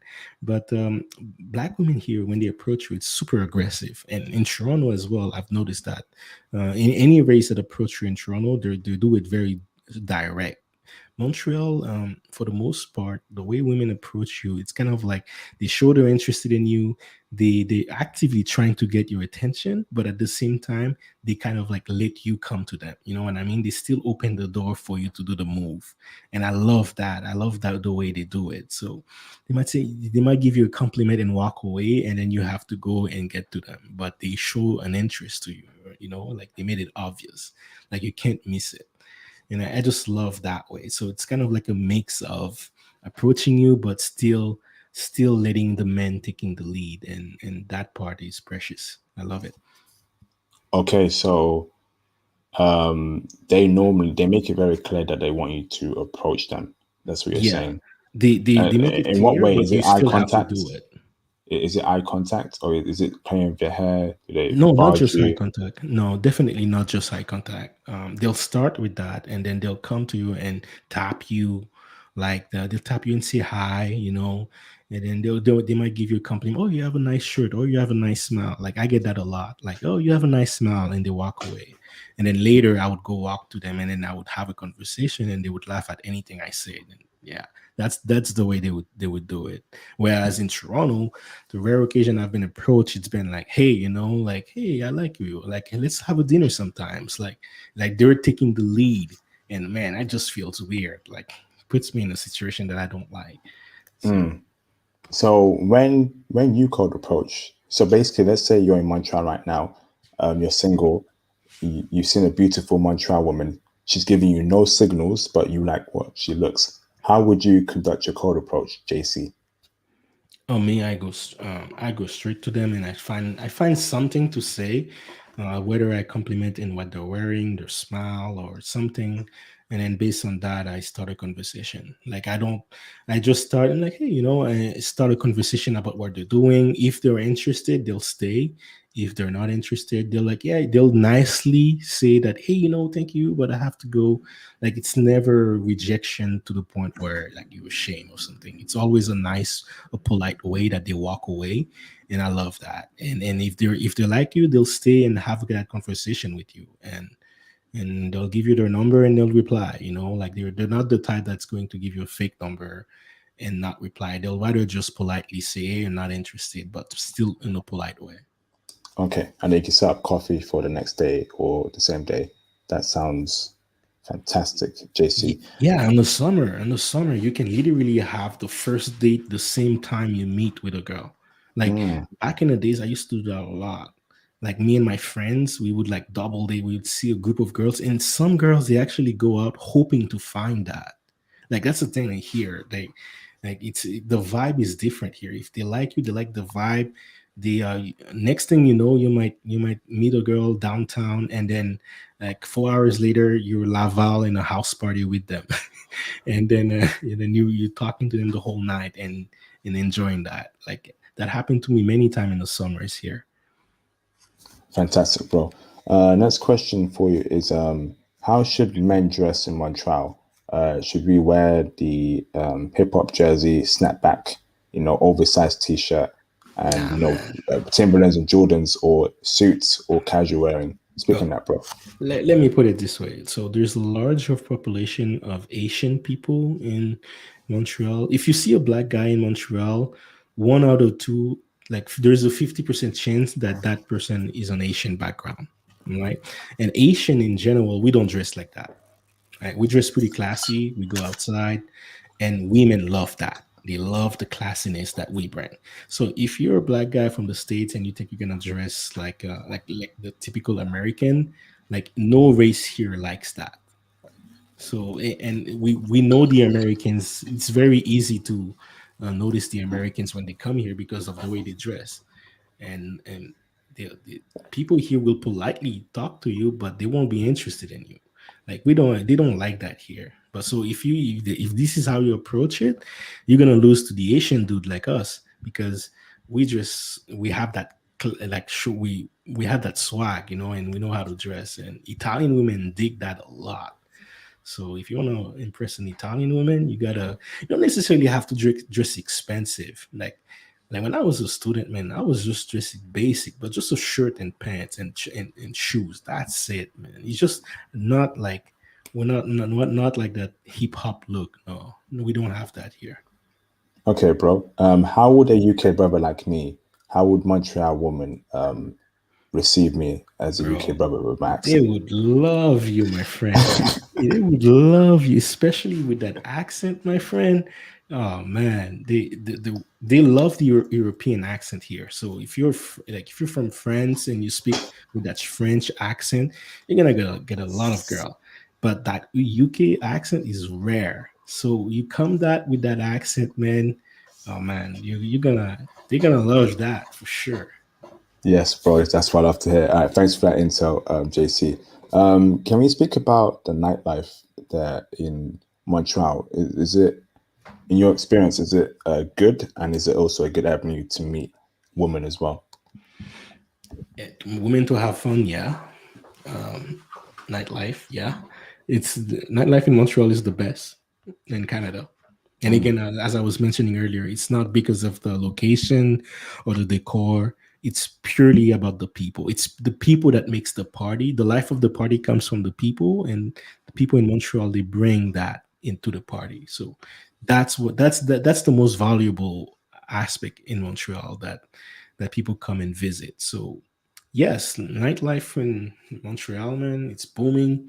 Lots of young girls, university girls. So in all range of their 20s, they party a lot. They like to relax after midterms, after the summer here are booming, a great way to party. There's lots of festivals as well in Montreal, and the festivals usually happen on the streets. They can block a street, and then there is a quartier des spectacles, which is basically an area where there's always something going on at the end of the summer here, like festivals, concert on the streets, and you can go there and meet up people there. And so it's not even at night, it's just like in the day, like afternoon, for example, and then you're gonna find people there. But the nights, the Crescent, Saint Laurent, you can't go wrong. You can go there and cold approach on the streets on the line of the clubs. Like that's when I used to do my cold approach, like before I even get in, just on the line. Like it's kind of well known here that you're gonna bring some alcohol on a brown bag on the club, and then as you're waiting to get in, and then you drink some alcohol there. So you can use that as a way to introduce yourself to some ladies, share them some drinks, and then they'll drink it, man. Like I even had a cop once walking with me, asked me what I was drinking, and took a shot with me, and that was a cop, bro. And Damn, I was drinking some Haitian rum, and he was telling me, "Yo, this is some good rum."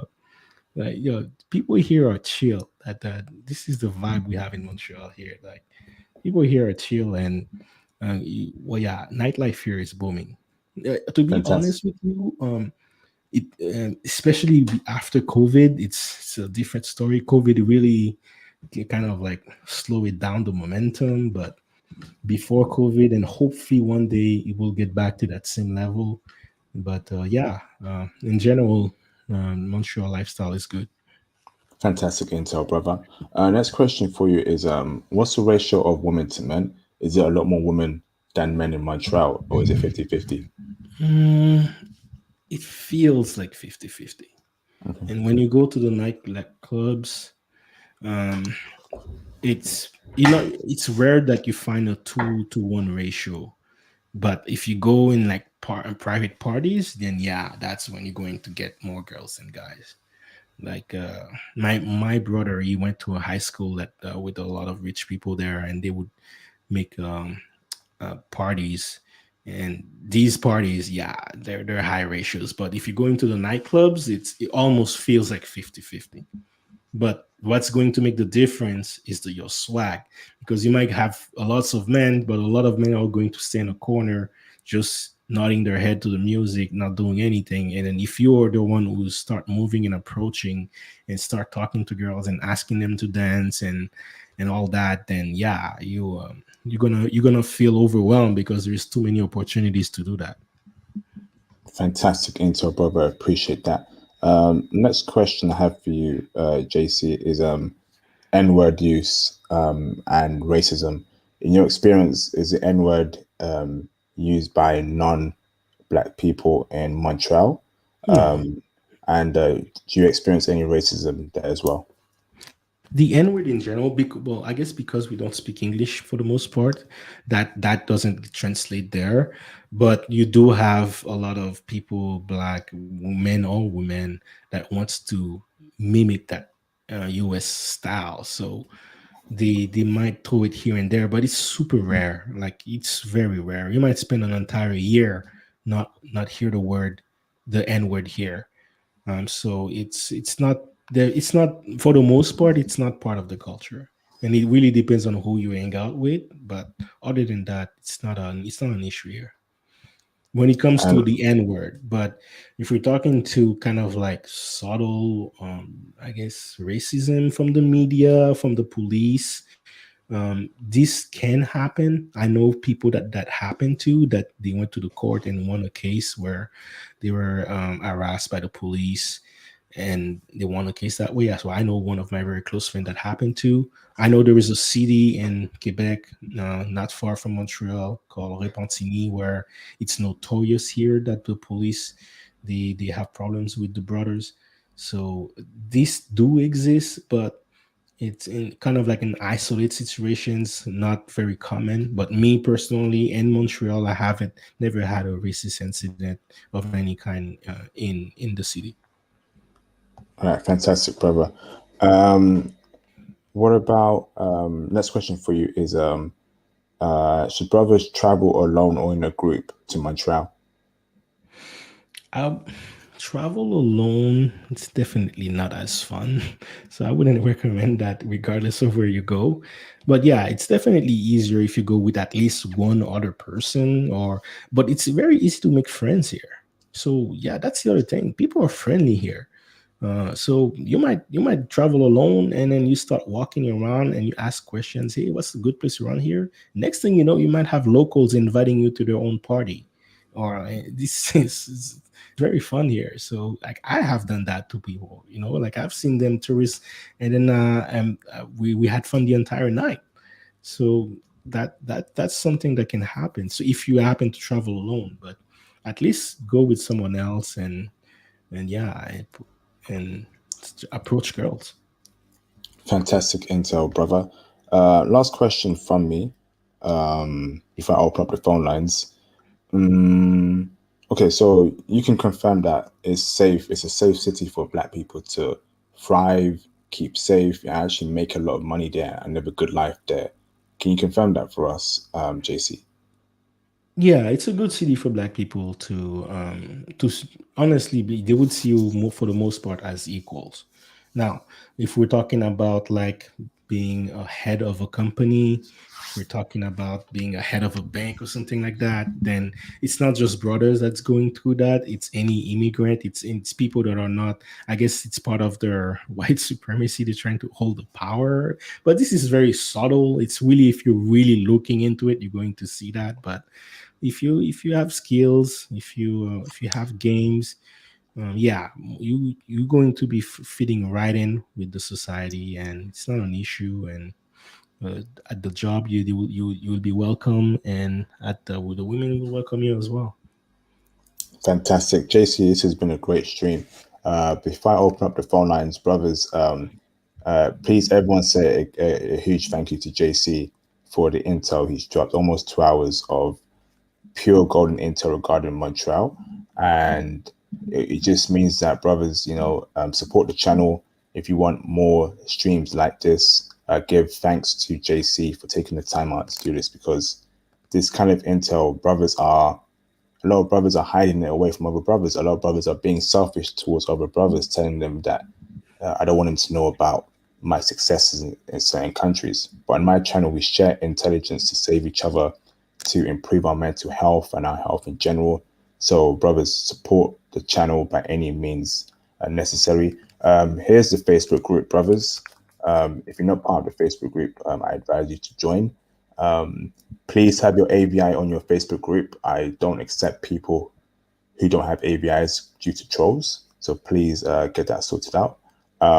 Again, I'm also on Instagram as well. Follow me on Instagram and send me a DM on Instagram if you want to speak to me one-on-one.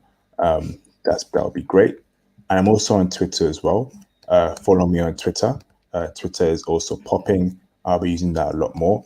And you can send me a DM on Twitter. I will say this: Cash App is coming very, very soon, very, very soon. I should sort that out in the upcoming days, and the one-to-one consultations are coming very soon. Give me more time for that. And last but not least, the Discord server coming very soon, and that should be great. So let's open up the phone lines, brothers. In the meantime, if you have not liked this video, please like the video. If you're new to my channel through this live stream, feel free to subscribe and make sure you press the notification bell so you never miss a post, upload, or live stream from me. And last but not least, feel free to super chat to support the channel and this important messages and movement. So let's get it popping. Copy to clipboard. Call-in link is going to be posted right now. And call-in, brothers, and call in to ask any questions regarding Montreal to JC and what's on your mind. That would be fantastic. Yeah, I would love to hear some questions. If anyone has any questions, come join in. Replace pin message. 3 dislikes. You know, how can anyone dislike this video? Bunch of weirdos. You're all weirdos if you dislike this video. Honestly, absolute weirdos. This isn't harming anyone. This is saving brothers' lives. This is getting brothers prepared to travel to a different country. But y'all some weirdos, man. I swear. Okay, brothers. Yeah, JC, this is great, bro. Do you want to add in anything while we wait for the caller? Yeah, I mean, I just want to say, at the end of the day, Montreal, I would definitely recommend Montreal to visit. Like, if you have your passport, now to be Canada as a whole is moving very fast with the jab situation here. Like when it comes to COVID, they take it super seriously and to the extreme in a way. Like now you need passports to hang out and to go to restaurants and all that, and festivals. And if you're traveling in, you need your jab and vaccines and all that. So that honestly, there is this whole scenario here with the pandemic is affecting the lifestyle of Montreal. So yeah, and you can see that with the people mentally, they're tired of it and they just want to go back to the old way of doing things. And what I love about it is Montreal people, they find ways to have fun anyway. So they just find different ways to hang out. But at the end of the day, it's a good place to hang out and meet people. There is 4 universities here, so it's uni city, lots of parties. Yeah, definitely. Summers is definitely the best time to come and visit in the summer. Um, in the winters can be pretty harsh here, especially around January, February. Lots of snow, can be very cold, but in the summers, it's pretty chill.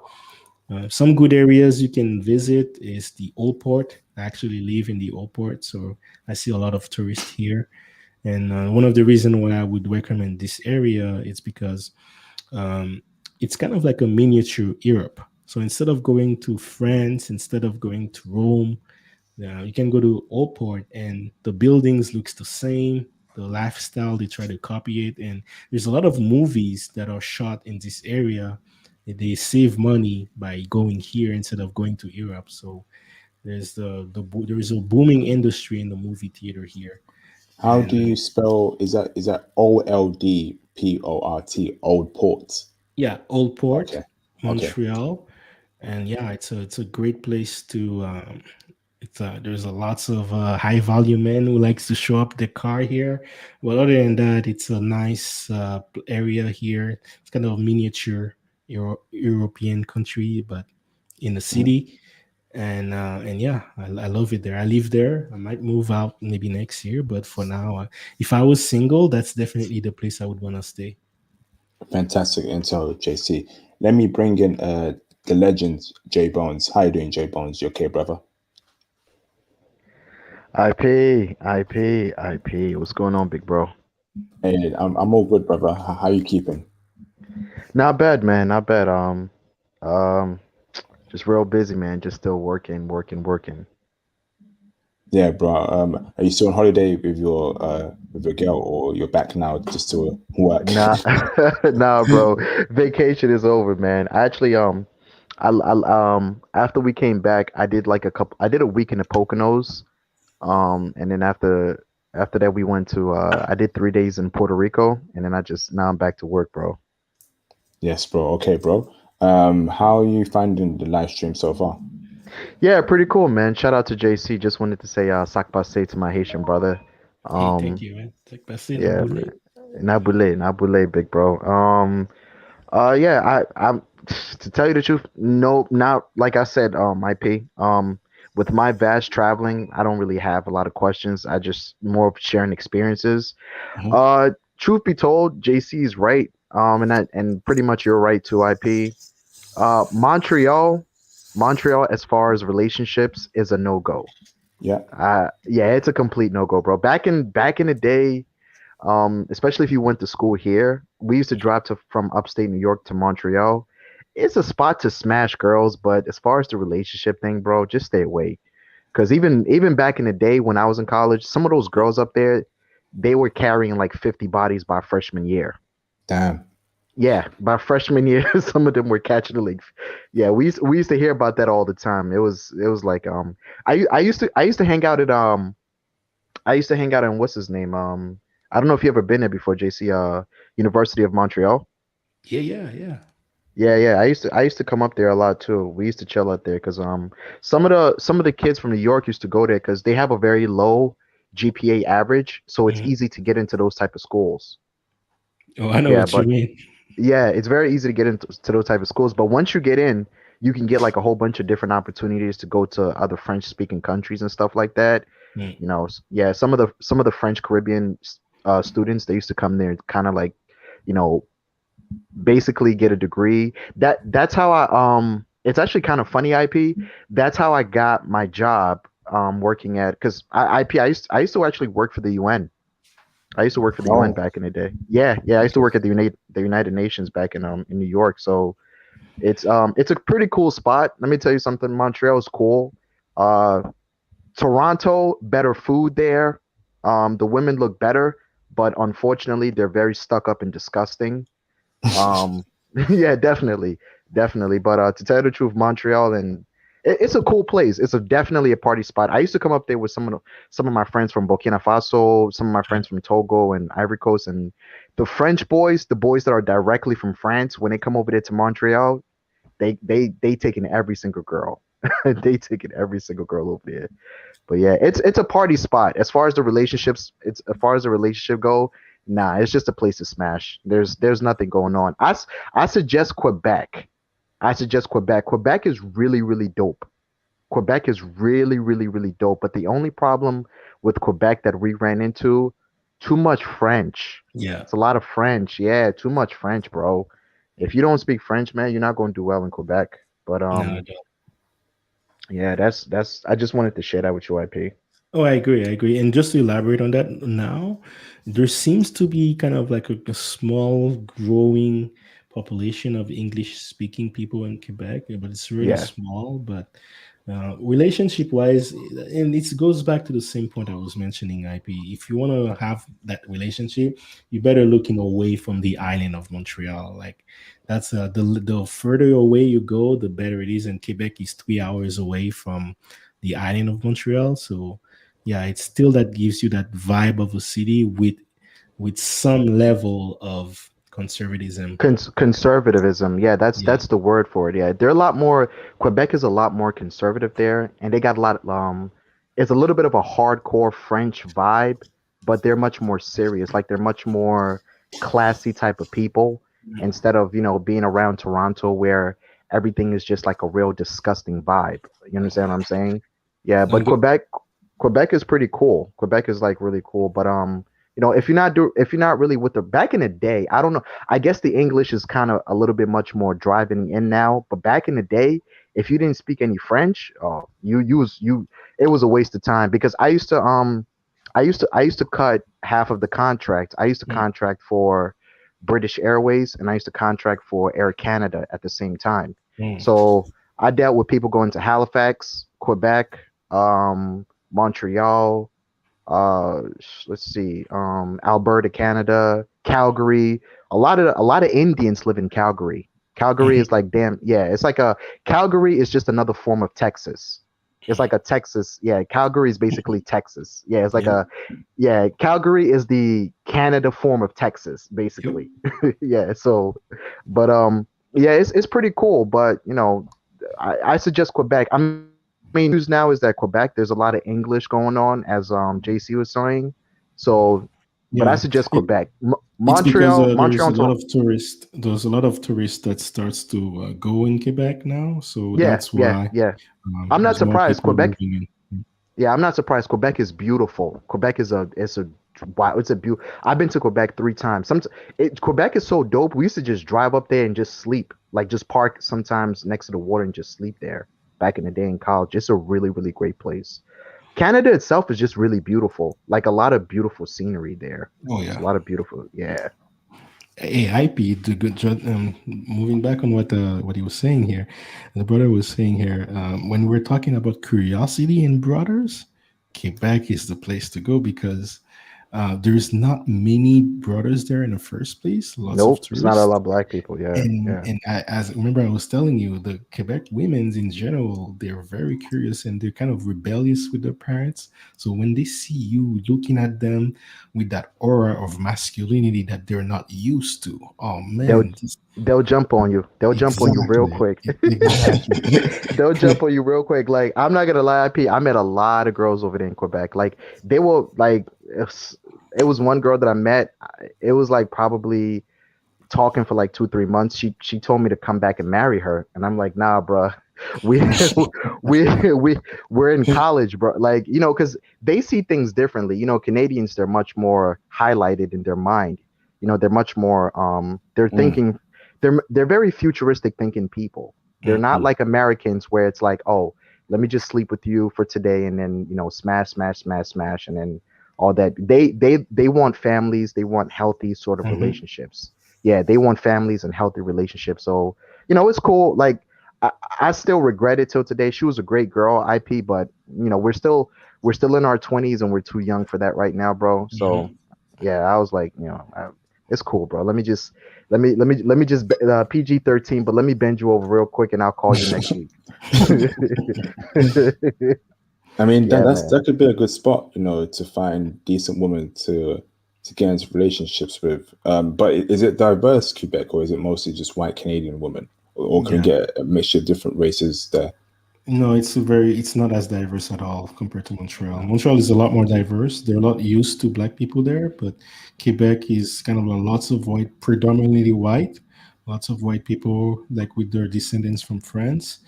Again, a lot of French speaking people. But if you stay in the downtown area of Quebec City, you will find English speaking people that will take care of you, that will show you around. They will. You will have a good time there. Yeah. Also something that you got to check out, IP, Newfoundland. Newfoundland is not that bad either. Spell Newfoundland that, is not bro. that bad. Newfoundland. Kind of new found land. Oh, Yeah, Newfoundland. Yeah, yeah, Okay. all in one word. it's Newfoundland, but the Canadians call it Newfoundland. Yeah, they call it With the new Newfoundland over there. fees. Yeah, the Newfies. That's what they refer to them as. It's the Newfies. I used to talk to a girl over there too. It's an island by itself. Like it's Mm. completely surrounded by. You can't even get there until you hop on a plane and just go into it. It's another one. Halifax, Nova Scotia too is another spot that you might want to check out. But my personal experience, bro, if I were UIP, to the brothers in the chat, Quebec, because there's not a lot of brothers there. There's not a lot of brothers in Canada, period. Like you can drive for hours. You can be driving for 2 days and you wouldn't see a black person. you you could be driving for like 2 3 days. You wouldn't see one single black person over there in Canada. But Yeah, Yeah, they're definitely concentrated in those big cities, especially big Toronto cities. and Montreal. Toronto. Yeah, Yeah, Toronto, Toronto and Montreal. Montreal, that's pretty much where you're going to see the concentration of black people. So Yeah, if you're looking for this woman who's already used to black people, then yeah, this is where you're going to find it. But if you're looking for that curious woman who wants to take an adventure and find out what's, if the rumors are true about black people, yeah, you're yeah. most likely going to find it outside of Montreal. And I yeah, heard. Quebec is a great way to go. I agree. Yeah, I heard that Canada basically for black men IP, Canada belongs to the Haitians. I heard the Haitian boys do really well in Canada. I heard Yeah. that yeah, I heard that Canada belongs to Haitian men. Like I if wouldn't you were say Canada. I wouldn't say Canada. I would say Montreal. Yeah, yeah. no, well, I'd say from what I heard, due to the fact that because I've seen a lot of in Jersey and New York, Hmm. there's a really elite version. The elite version of Haitian people live in Jersey, New York, and Florida. You Hmm. understand what I'm saying? Because in Jersey, New York, you will see completely different type of Haitians. Like I've met Haitians that speak Polish, French, Russian, Japanese, everything combined. Like everything combined. I used to work with a brother when I was at the United Nations. He spoke like 7 different languages, and his mom was Haitian, but then his dad was from Croatia. Like I was surprised. I was like, it's a whole different type of mixture. So the brothers from Haiti, when they go up to, I have a lot of Haitian friends. Great Hmm. Lejeune. Yeah, I have a lot of Haitian friends. Like when they go into Canada, I heard Canada basically belongs to like the Haitian brothers. Like they, Uh, Let me correct that for you because I live in Canada for a long time. If we're yeah, talking about Montreal, yeah, we own that place. Like yeah, we own that place. And to add to your point, in Montreal we have a lot of high level Haitian as well. Just to give you a quick short history, it's back in the 60s they used to there's a lot of Asian people that left Haiti, and then the universities here, University of Montreal actually was hiring a lot of Asian teachers to teach hmm Quebecers. yeah. So that's one of the reason why very early on we kind of established this high level in the society, and people do Yeah. respect us here. Now we The got to only from I'm sorry to cut you off, JC, but from what I know, one of the highest political figures is a Haitian woman in the Canadian government. Yeah, That's but just it's only because she basically built her career in Montreal, and yeah. the Ottawa is not far from Montreal. It's kind of like an hour Ottawa, and a half. Yeah.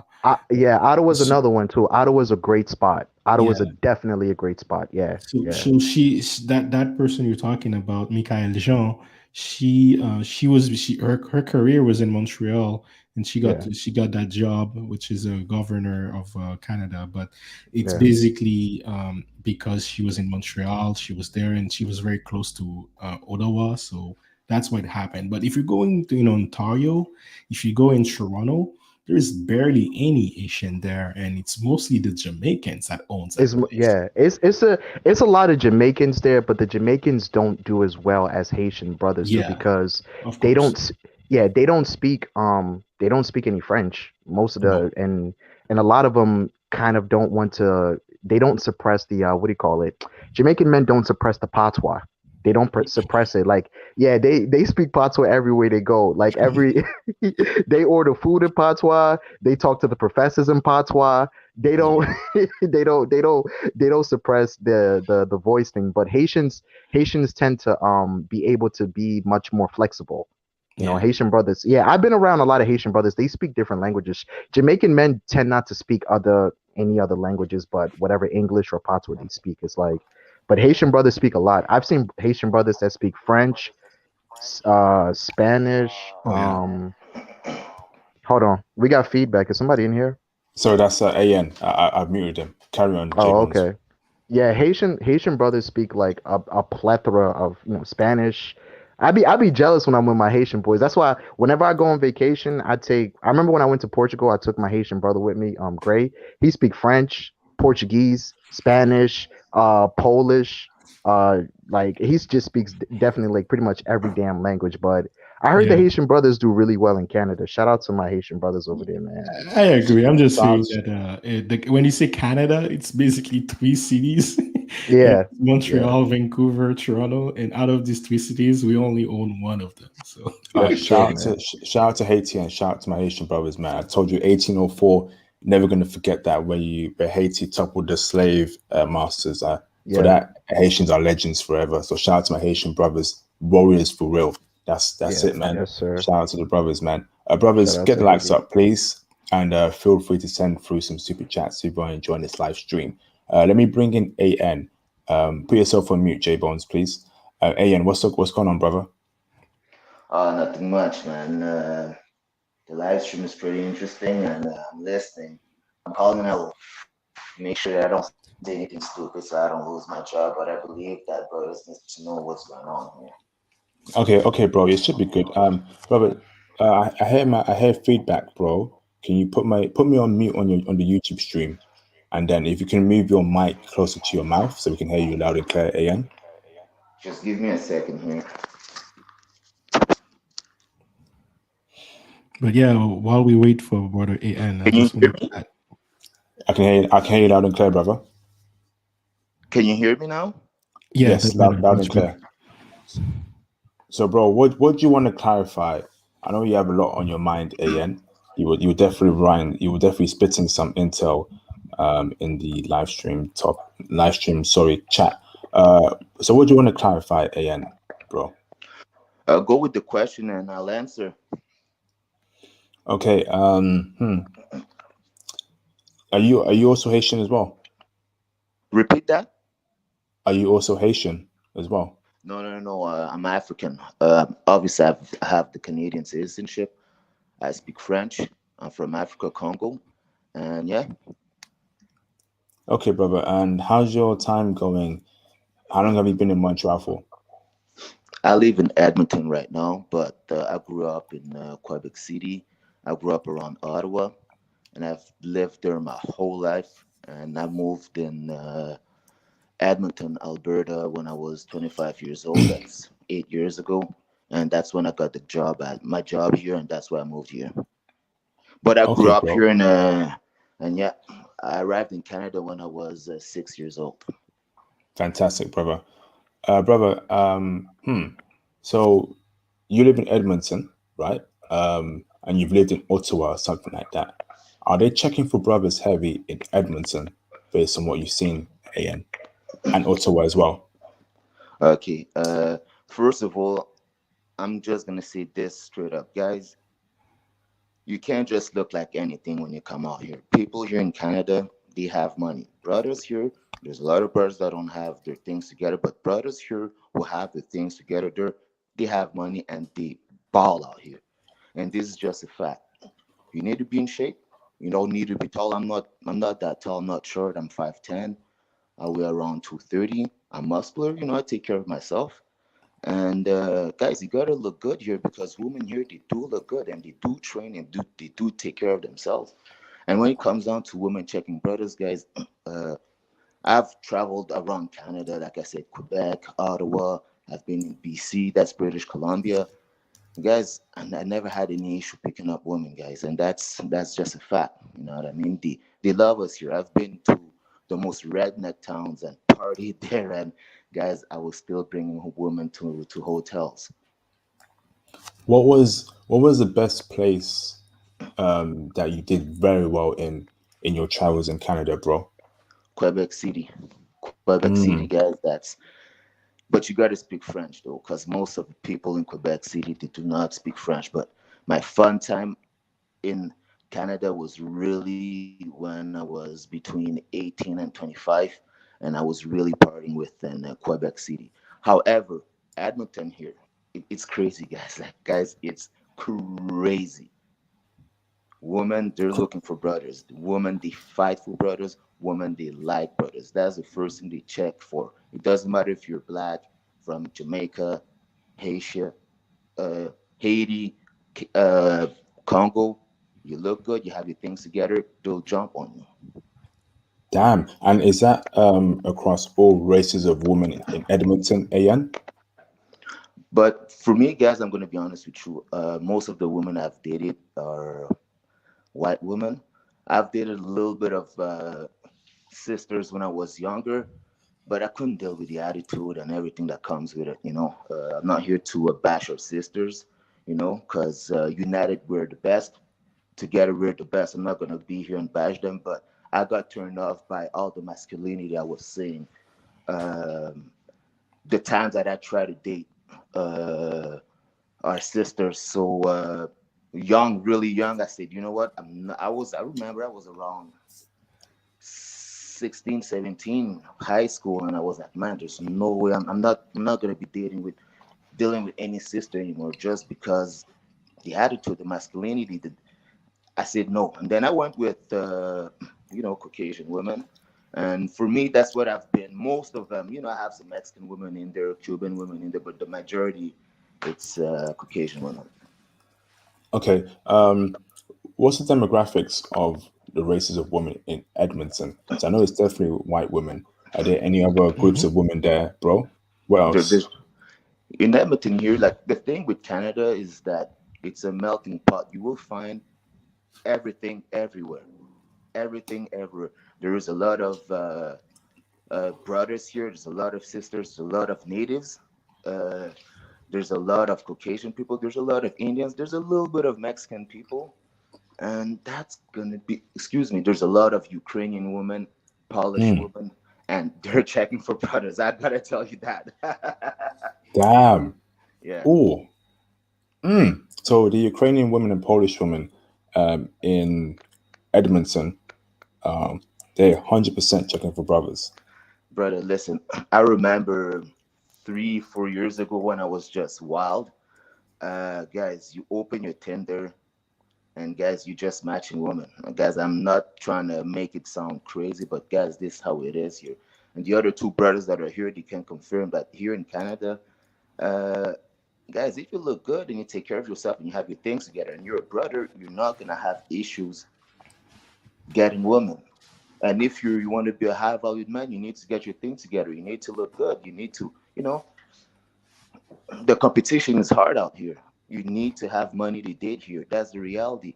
JC's one lucky man that found a good woman, and congratulations for you. But that's one case out of how many? You need to be on game here because people are balling here, guys. That's the reality.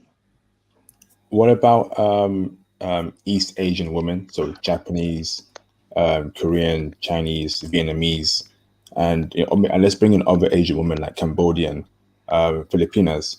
Are they checking for brothers based on what you see in AN? And are they also in Edmonton as well, bro? For me, like I said, most of the women that I date are Caucasian women. Some of them are Mexican, and in there. So I'm not really checking or looking for Asian women. However, there's this place where I go do some yoga, and it's a Asian location. Most of the women they're Asian, and they're checking me. That's it. That's the only thing I can say about it. Can you type in that place in the live stream chat for us, AN, please? I think I missed the name. Thank you, brother. Yeah, I will. Fantastic. While you do that, let me bring in JP Muscardi. What's up, JP? What's up, IP? How you doing? I'm all good, brother. How you keeping? You okay? I'm good. I'm good. Just as usual, enjoying your live stream. Thanks for the kind words, brother. Do you have any questions for JC Wealth? Um. So I kind of came on late, but maybe I may have missed it. But I wanted to know in terms of like getting like a work visa over there, how would that work? Now, the thing is, back in the days, it used to be easier to do that. Now, the government kind of like became a little bit more strict into it because since 2016, they increased make it a little bit more strict. It's a lot easier to start working there as opposed to get your citizenship, and it's not like the states where you have to wait like 20 years before you get your citizenship. Like maybe the whole process can be 5 years before you get your citizenship, but you can get to work right away. Now, to answer your question, what definitely helps is when you already get a job and then your job do the process for you. This is the easiest and fastest way to get it done. Like I know this from experience because there's many, like I'm working in a startup. We're looking for programmers like AI engineers, software engineers, and some of them come from California. So um, once you find a job there, it's a lot easier to get the process done through the work. And that's how most people do it here. There's a lot of people from France who try to get hired here because in France there's a lot of programmers for AI, and I'm in this industry, and that's how they do it. They get the work to do the process for them, and it takes like within a year you'll have everything you need. So that's definitely the easiest way. That's what I would recommend. Find a job there that's willing to take you, and then they will help you through that process. Hold on, brothers. Let me shout out Conrad Grant for the $2 super chat. Thank you very much, Conrad Grant, another regular supporter. It's much appreciated, Conrad. He says, big ups, WC_engineering and IP for Fire Stream. Yes, thank you very much, WC Engineering, JC, sorry, for taking the time out to do the stream with me, bro. Much appreciated, and thank you, Conrad Grant. Yeah, that's good to hear. You know, good intel, good question, JP Muscati. Again, wouldn't mind living there maybe for a couple months just to get out of UK, or someone from or America if you're American. You know, just get a new environment, and it's also a good economy, Canada. So have fun, but don't wife up any chick. Yeah. Now, out of the 3 places between Vancouver, Toronto, and Montreal, if you want to live there for, let's say, 4-6 months or something, or even a year, I would definitely recommend Montreal. And if you're going to choose a time in the year, try to go start in April all the way to October. That would be the best time frame if you want to do that. But Montreal is cheaper, good social life here. And yeah, and if you want to travel to Quebec while you're there, it's easy to do it that way. And yeah, sorry, JP, you had something you wanted to say? Oh no, I was just gonna say, considering the conversion to the Canadian dollar to the US dollar, it's actually not that bad. So I would say it's a good idea. But I do want to say, I know you guys are talking about Haitian people. I'm Haitian myself. Ça qu'a fait, monsieur? I will say, a nice little tidbit for you guys is that I know, IP, you were talking about the Haitians getting their freedom. Well, what another thing is that Haiti actually helped Colombia and other Latin American countries get their freedom as well. Like we sent military people. That's why in Colombia you'll see a somewhat of a Haitian population, as well as like Colombians love Haitian people. Venezuela as well. Yeah. Yeah. Shout out to Haitians. Those are my brothers and sisters, man. Shout out to Haitians, man. Especially my Haitian brothers, man. Legends, you know. Yeah, we gotta. IP. Let me cut it. It's actually funny. A lot of people don't know. There's like statues of Louis Toussaint and Dessalines. Yeah. Like pretty much. Yeah, like pretty much everywhere in Africa. Like there's when I was growing up in Ghana, like. When I was growing up in Ghana, like as soon as I walk out of my house we had like a local library at the capital in Accra. There's like 2 statues of Louis Toussaint. There's like another statue of Dessalines. There's like a bunch of statues. When you go into Benin and more of like the Francophone countries like Ivory Coast and Benin, there's like statues and pictures of Louis Toussaint everywhere. Yeah, man. Shout out to the brothers from Haiti, man. Haiti really, really set the stage for society, man. Definitely, man. Definitely. Yeah. All right, brothers. I'm gonna stay on for 5 more minutes. It's late. I've got stuff to do. It's Monday as well, so I can't stay on too long. I'm gonna go. Yeah, I'm gonna end the stream in 5 minutes. So in the meantime, brothers, again, join the Facebook group if you're not part of it already. This has been a very good live stream, very productive, great intel. Joined. Follow me on Twitter. Send me a DM regarding traveling, stocks, crypto, and what's on your mind. You can also do that through IG. So follow me on IG and send me a DM I will definitely get back to you. And let me go through everyone in the panel for the last statement, and then I'll end the stream right there. Let me go first. Oh, okay. Extreme Measures. I'll bring him in. What's up, Extreme Measures? Hey, what's going on, IP? What's going on? I What's literally going on, just brother? got on the broadcast. So I'm late, but just want to shout out to all of you guys. Yes, bro. It's been a classic live stream, brother. I see you still got your beard, the mustache. Yeah. You crack me up every time, man. You got That's to my shave it off, signature man. look, man. That's my signature look, man. You know how many times, every time someone tells me to shave it off, it makes me want to keep it, man. Yes, bro. You're Yes, not the bro. only one that's been telling me that, though. But yeah, man. I just want to give a shout out to all you guys. You know, like I said, I just came late into the stream. I'm here at SFO Airport, getting ready to head out. You know, so yeah, man. Like I said, I'm late, so I'm probably off sync. You know, with everybody. Don't worry, bro. The stream will be made available to my channel as soon as I end this live stream, so you can definitely run it back again. All the intel you need regarding Montreal women traveling to Montreal will be on my channel ASAP within the next 10 minutes. So I'm not going to delete it. So it's been a very good stream, brother. But yeah, you have no questions, Extreme Measures? You good? I'm good, brother. I'm good. All right, thanks for calling in, brother. So let me go to J Bones for his last closing statement. Do you have any last statements, J Bones, before I end the stream? Yeah, man. Shout out to everybody in the live chat. Shout out to everybody on the panel. IP, thanks a lot, man. Keep up the great work. Shout out to JC and JP Muscati. Shout out to my Haitian brother, Sakpase. I hope you guys, everybody's faring well. I would definitely like for the brothers in the live chat. We still need to support our brothers over there in Haiti, especially after what happened with the earthquake. Yeah. So if you guys can please don't donate to the Red Cross because we know how that how that situation. Yeah, don't donate to the Red Cross. We know how that situation ended up the first time. So, like we do here in Jersey, New York, find a Haitian person, donate to their organization, whether it's food, clothing, or any money, and let's support our brothers in Haiti and support our sisters over there in Haiti too, man. Great statement, J Bones. Definitely, let's support each other.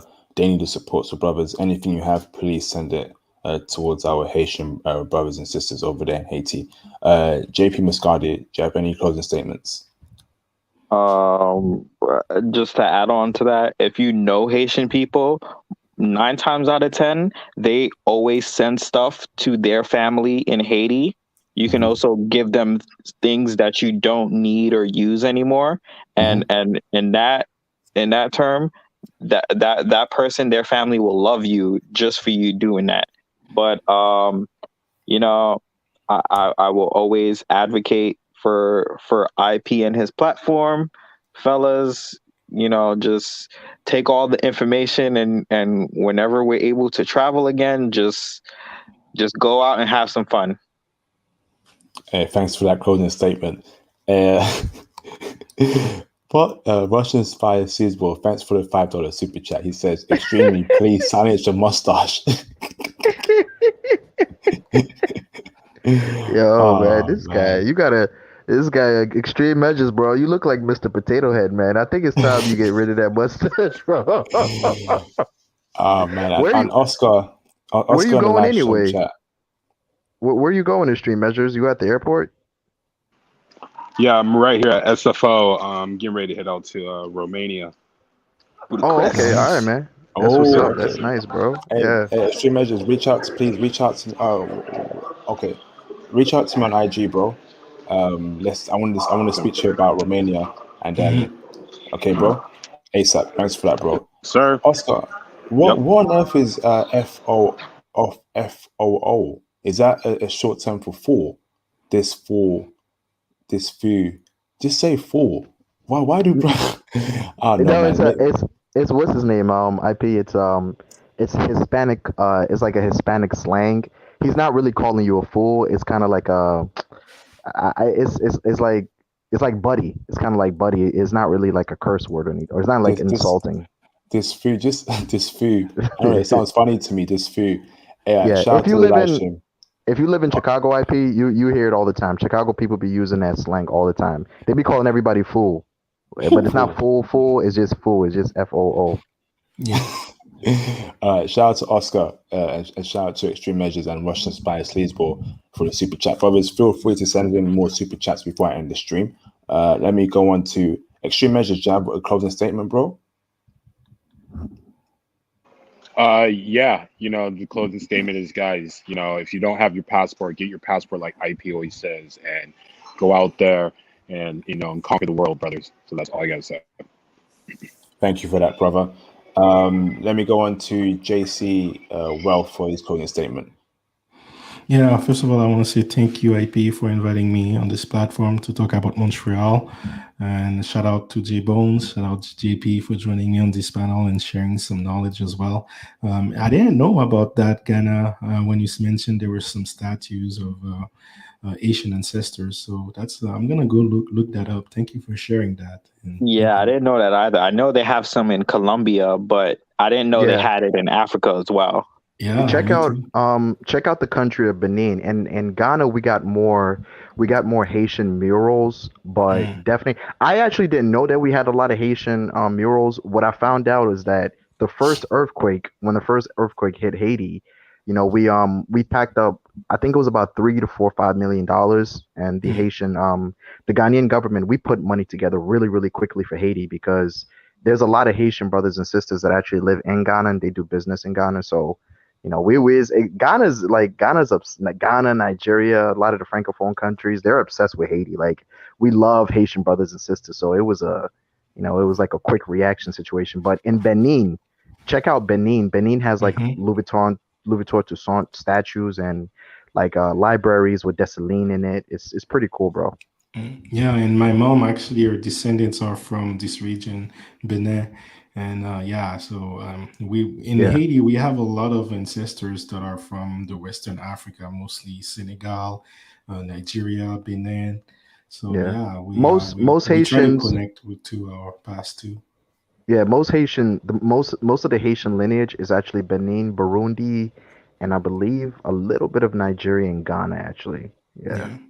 Yeah, Okay, brothers. my father is from Senegal. My mom is from Benin, but they're ancestors. But to finish my statement, I just want to say, hey, like Extreme Measure says, get your passport. If you want to visit a city, Montreal and Quebec, these two cities are great because it's going to give you a different perspective of what's available in North America. Like the fact that Montreal is French-speaking country, so it's entirely different way of seeing North America. Yet there is a lot of similarities as well, and a lot of differences. So it's an interesting perspective to see. And the women here, they dig the brothers. Caucasian women in general will be the most friendly with the brothers. And the further you are from Montreal, the more excited they will be and curious they'll be to find out more about you.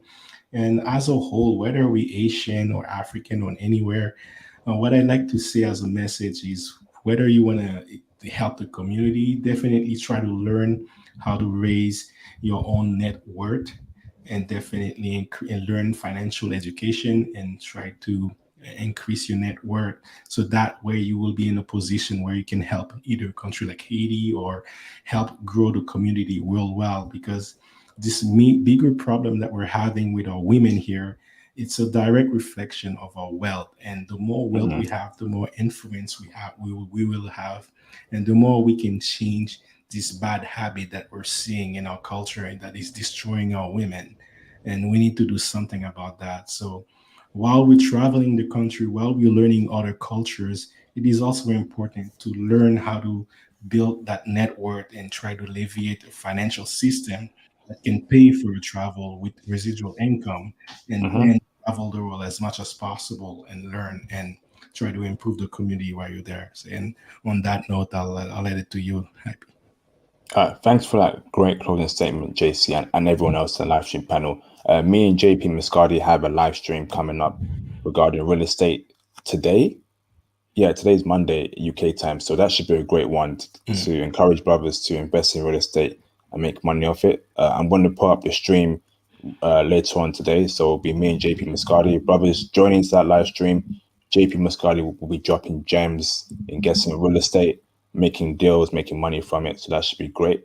Brothers, I'm going to end the stream now. When I do drop the stream on my channel, please can everyone comment on all my videos and this video as well. The comments help out with the algorithm. I want to see more comments, please. I only got 10 comments in my recent live stream, even though we had thousands watching it, but only 10 comments. So please support the channel. Comments also matter. We got over 50 people watching this live stream right now. Can I please see 50 comments for this live stream and 50 comments for my other live streams I did this week? You know, I've done around 8 this week. So brothers, thank you for the support, and look after yourself, brothers. And I will see you later on today for the live stream on real estate and making money through property. Take it easy, brothers. Look after yourself, and peace out. Peace out. See you, brothers.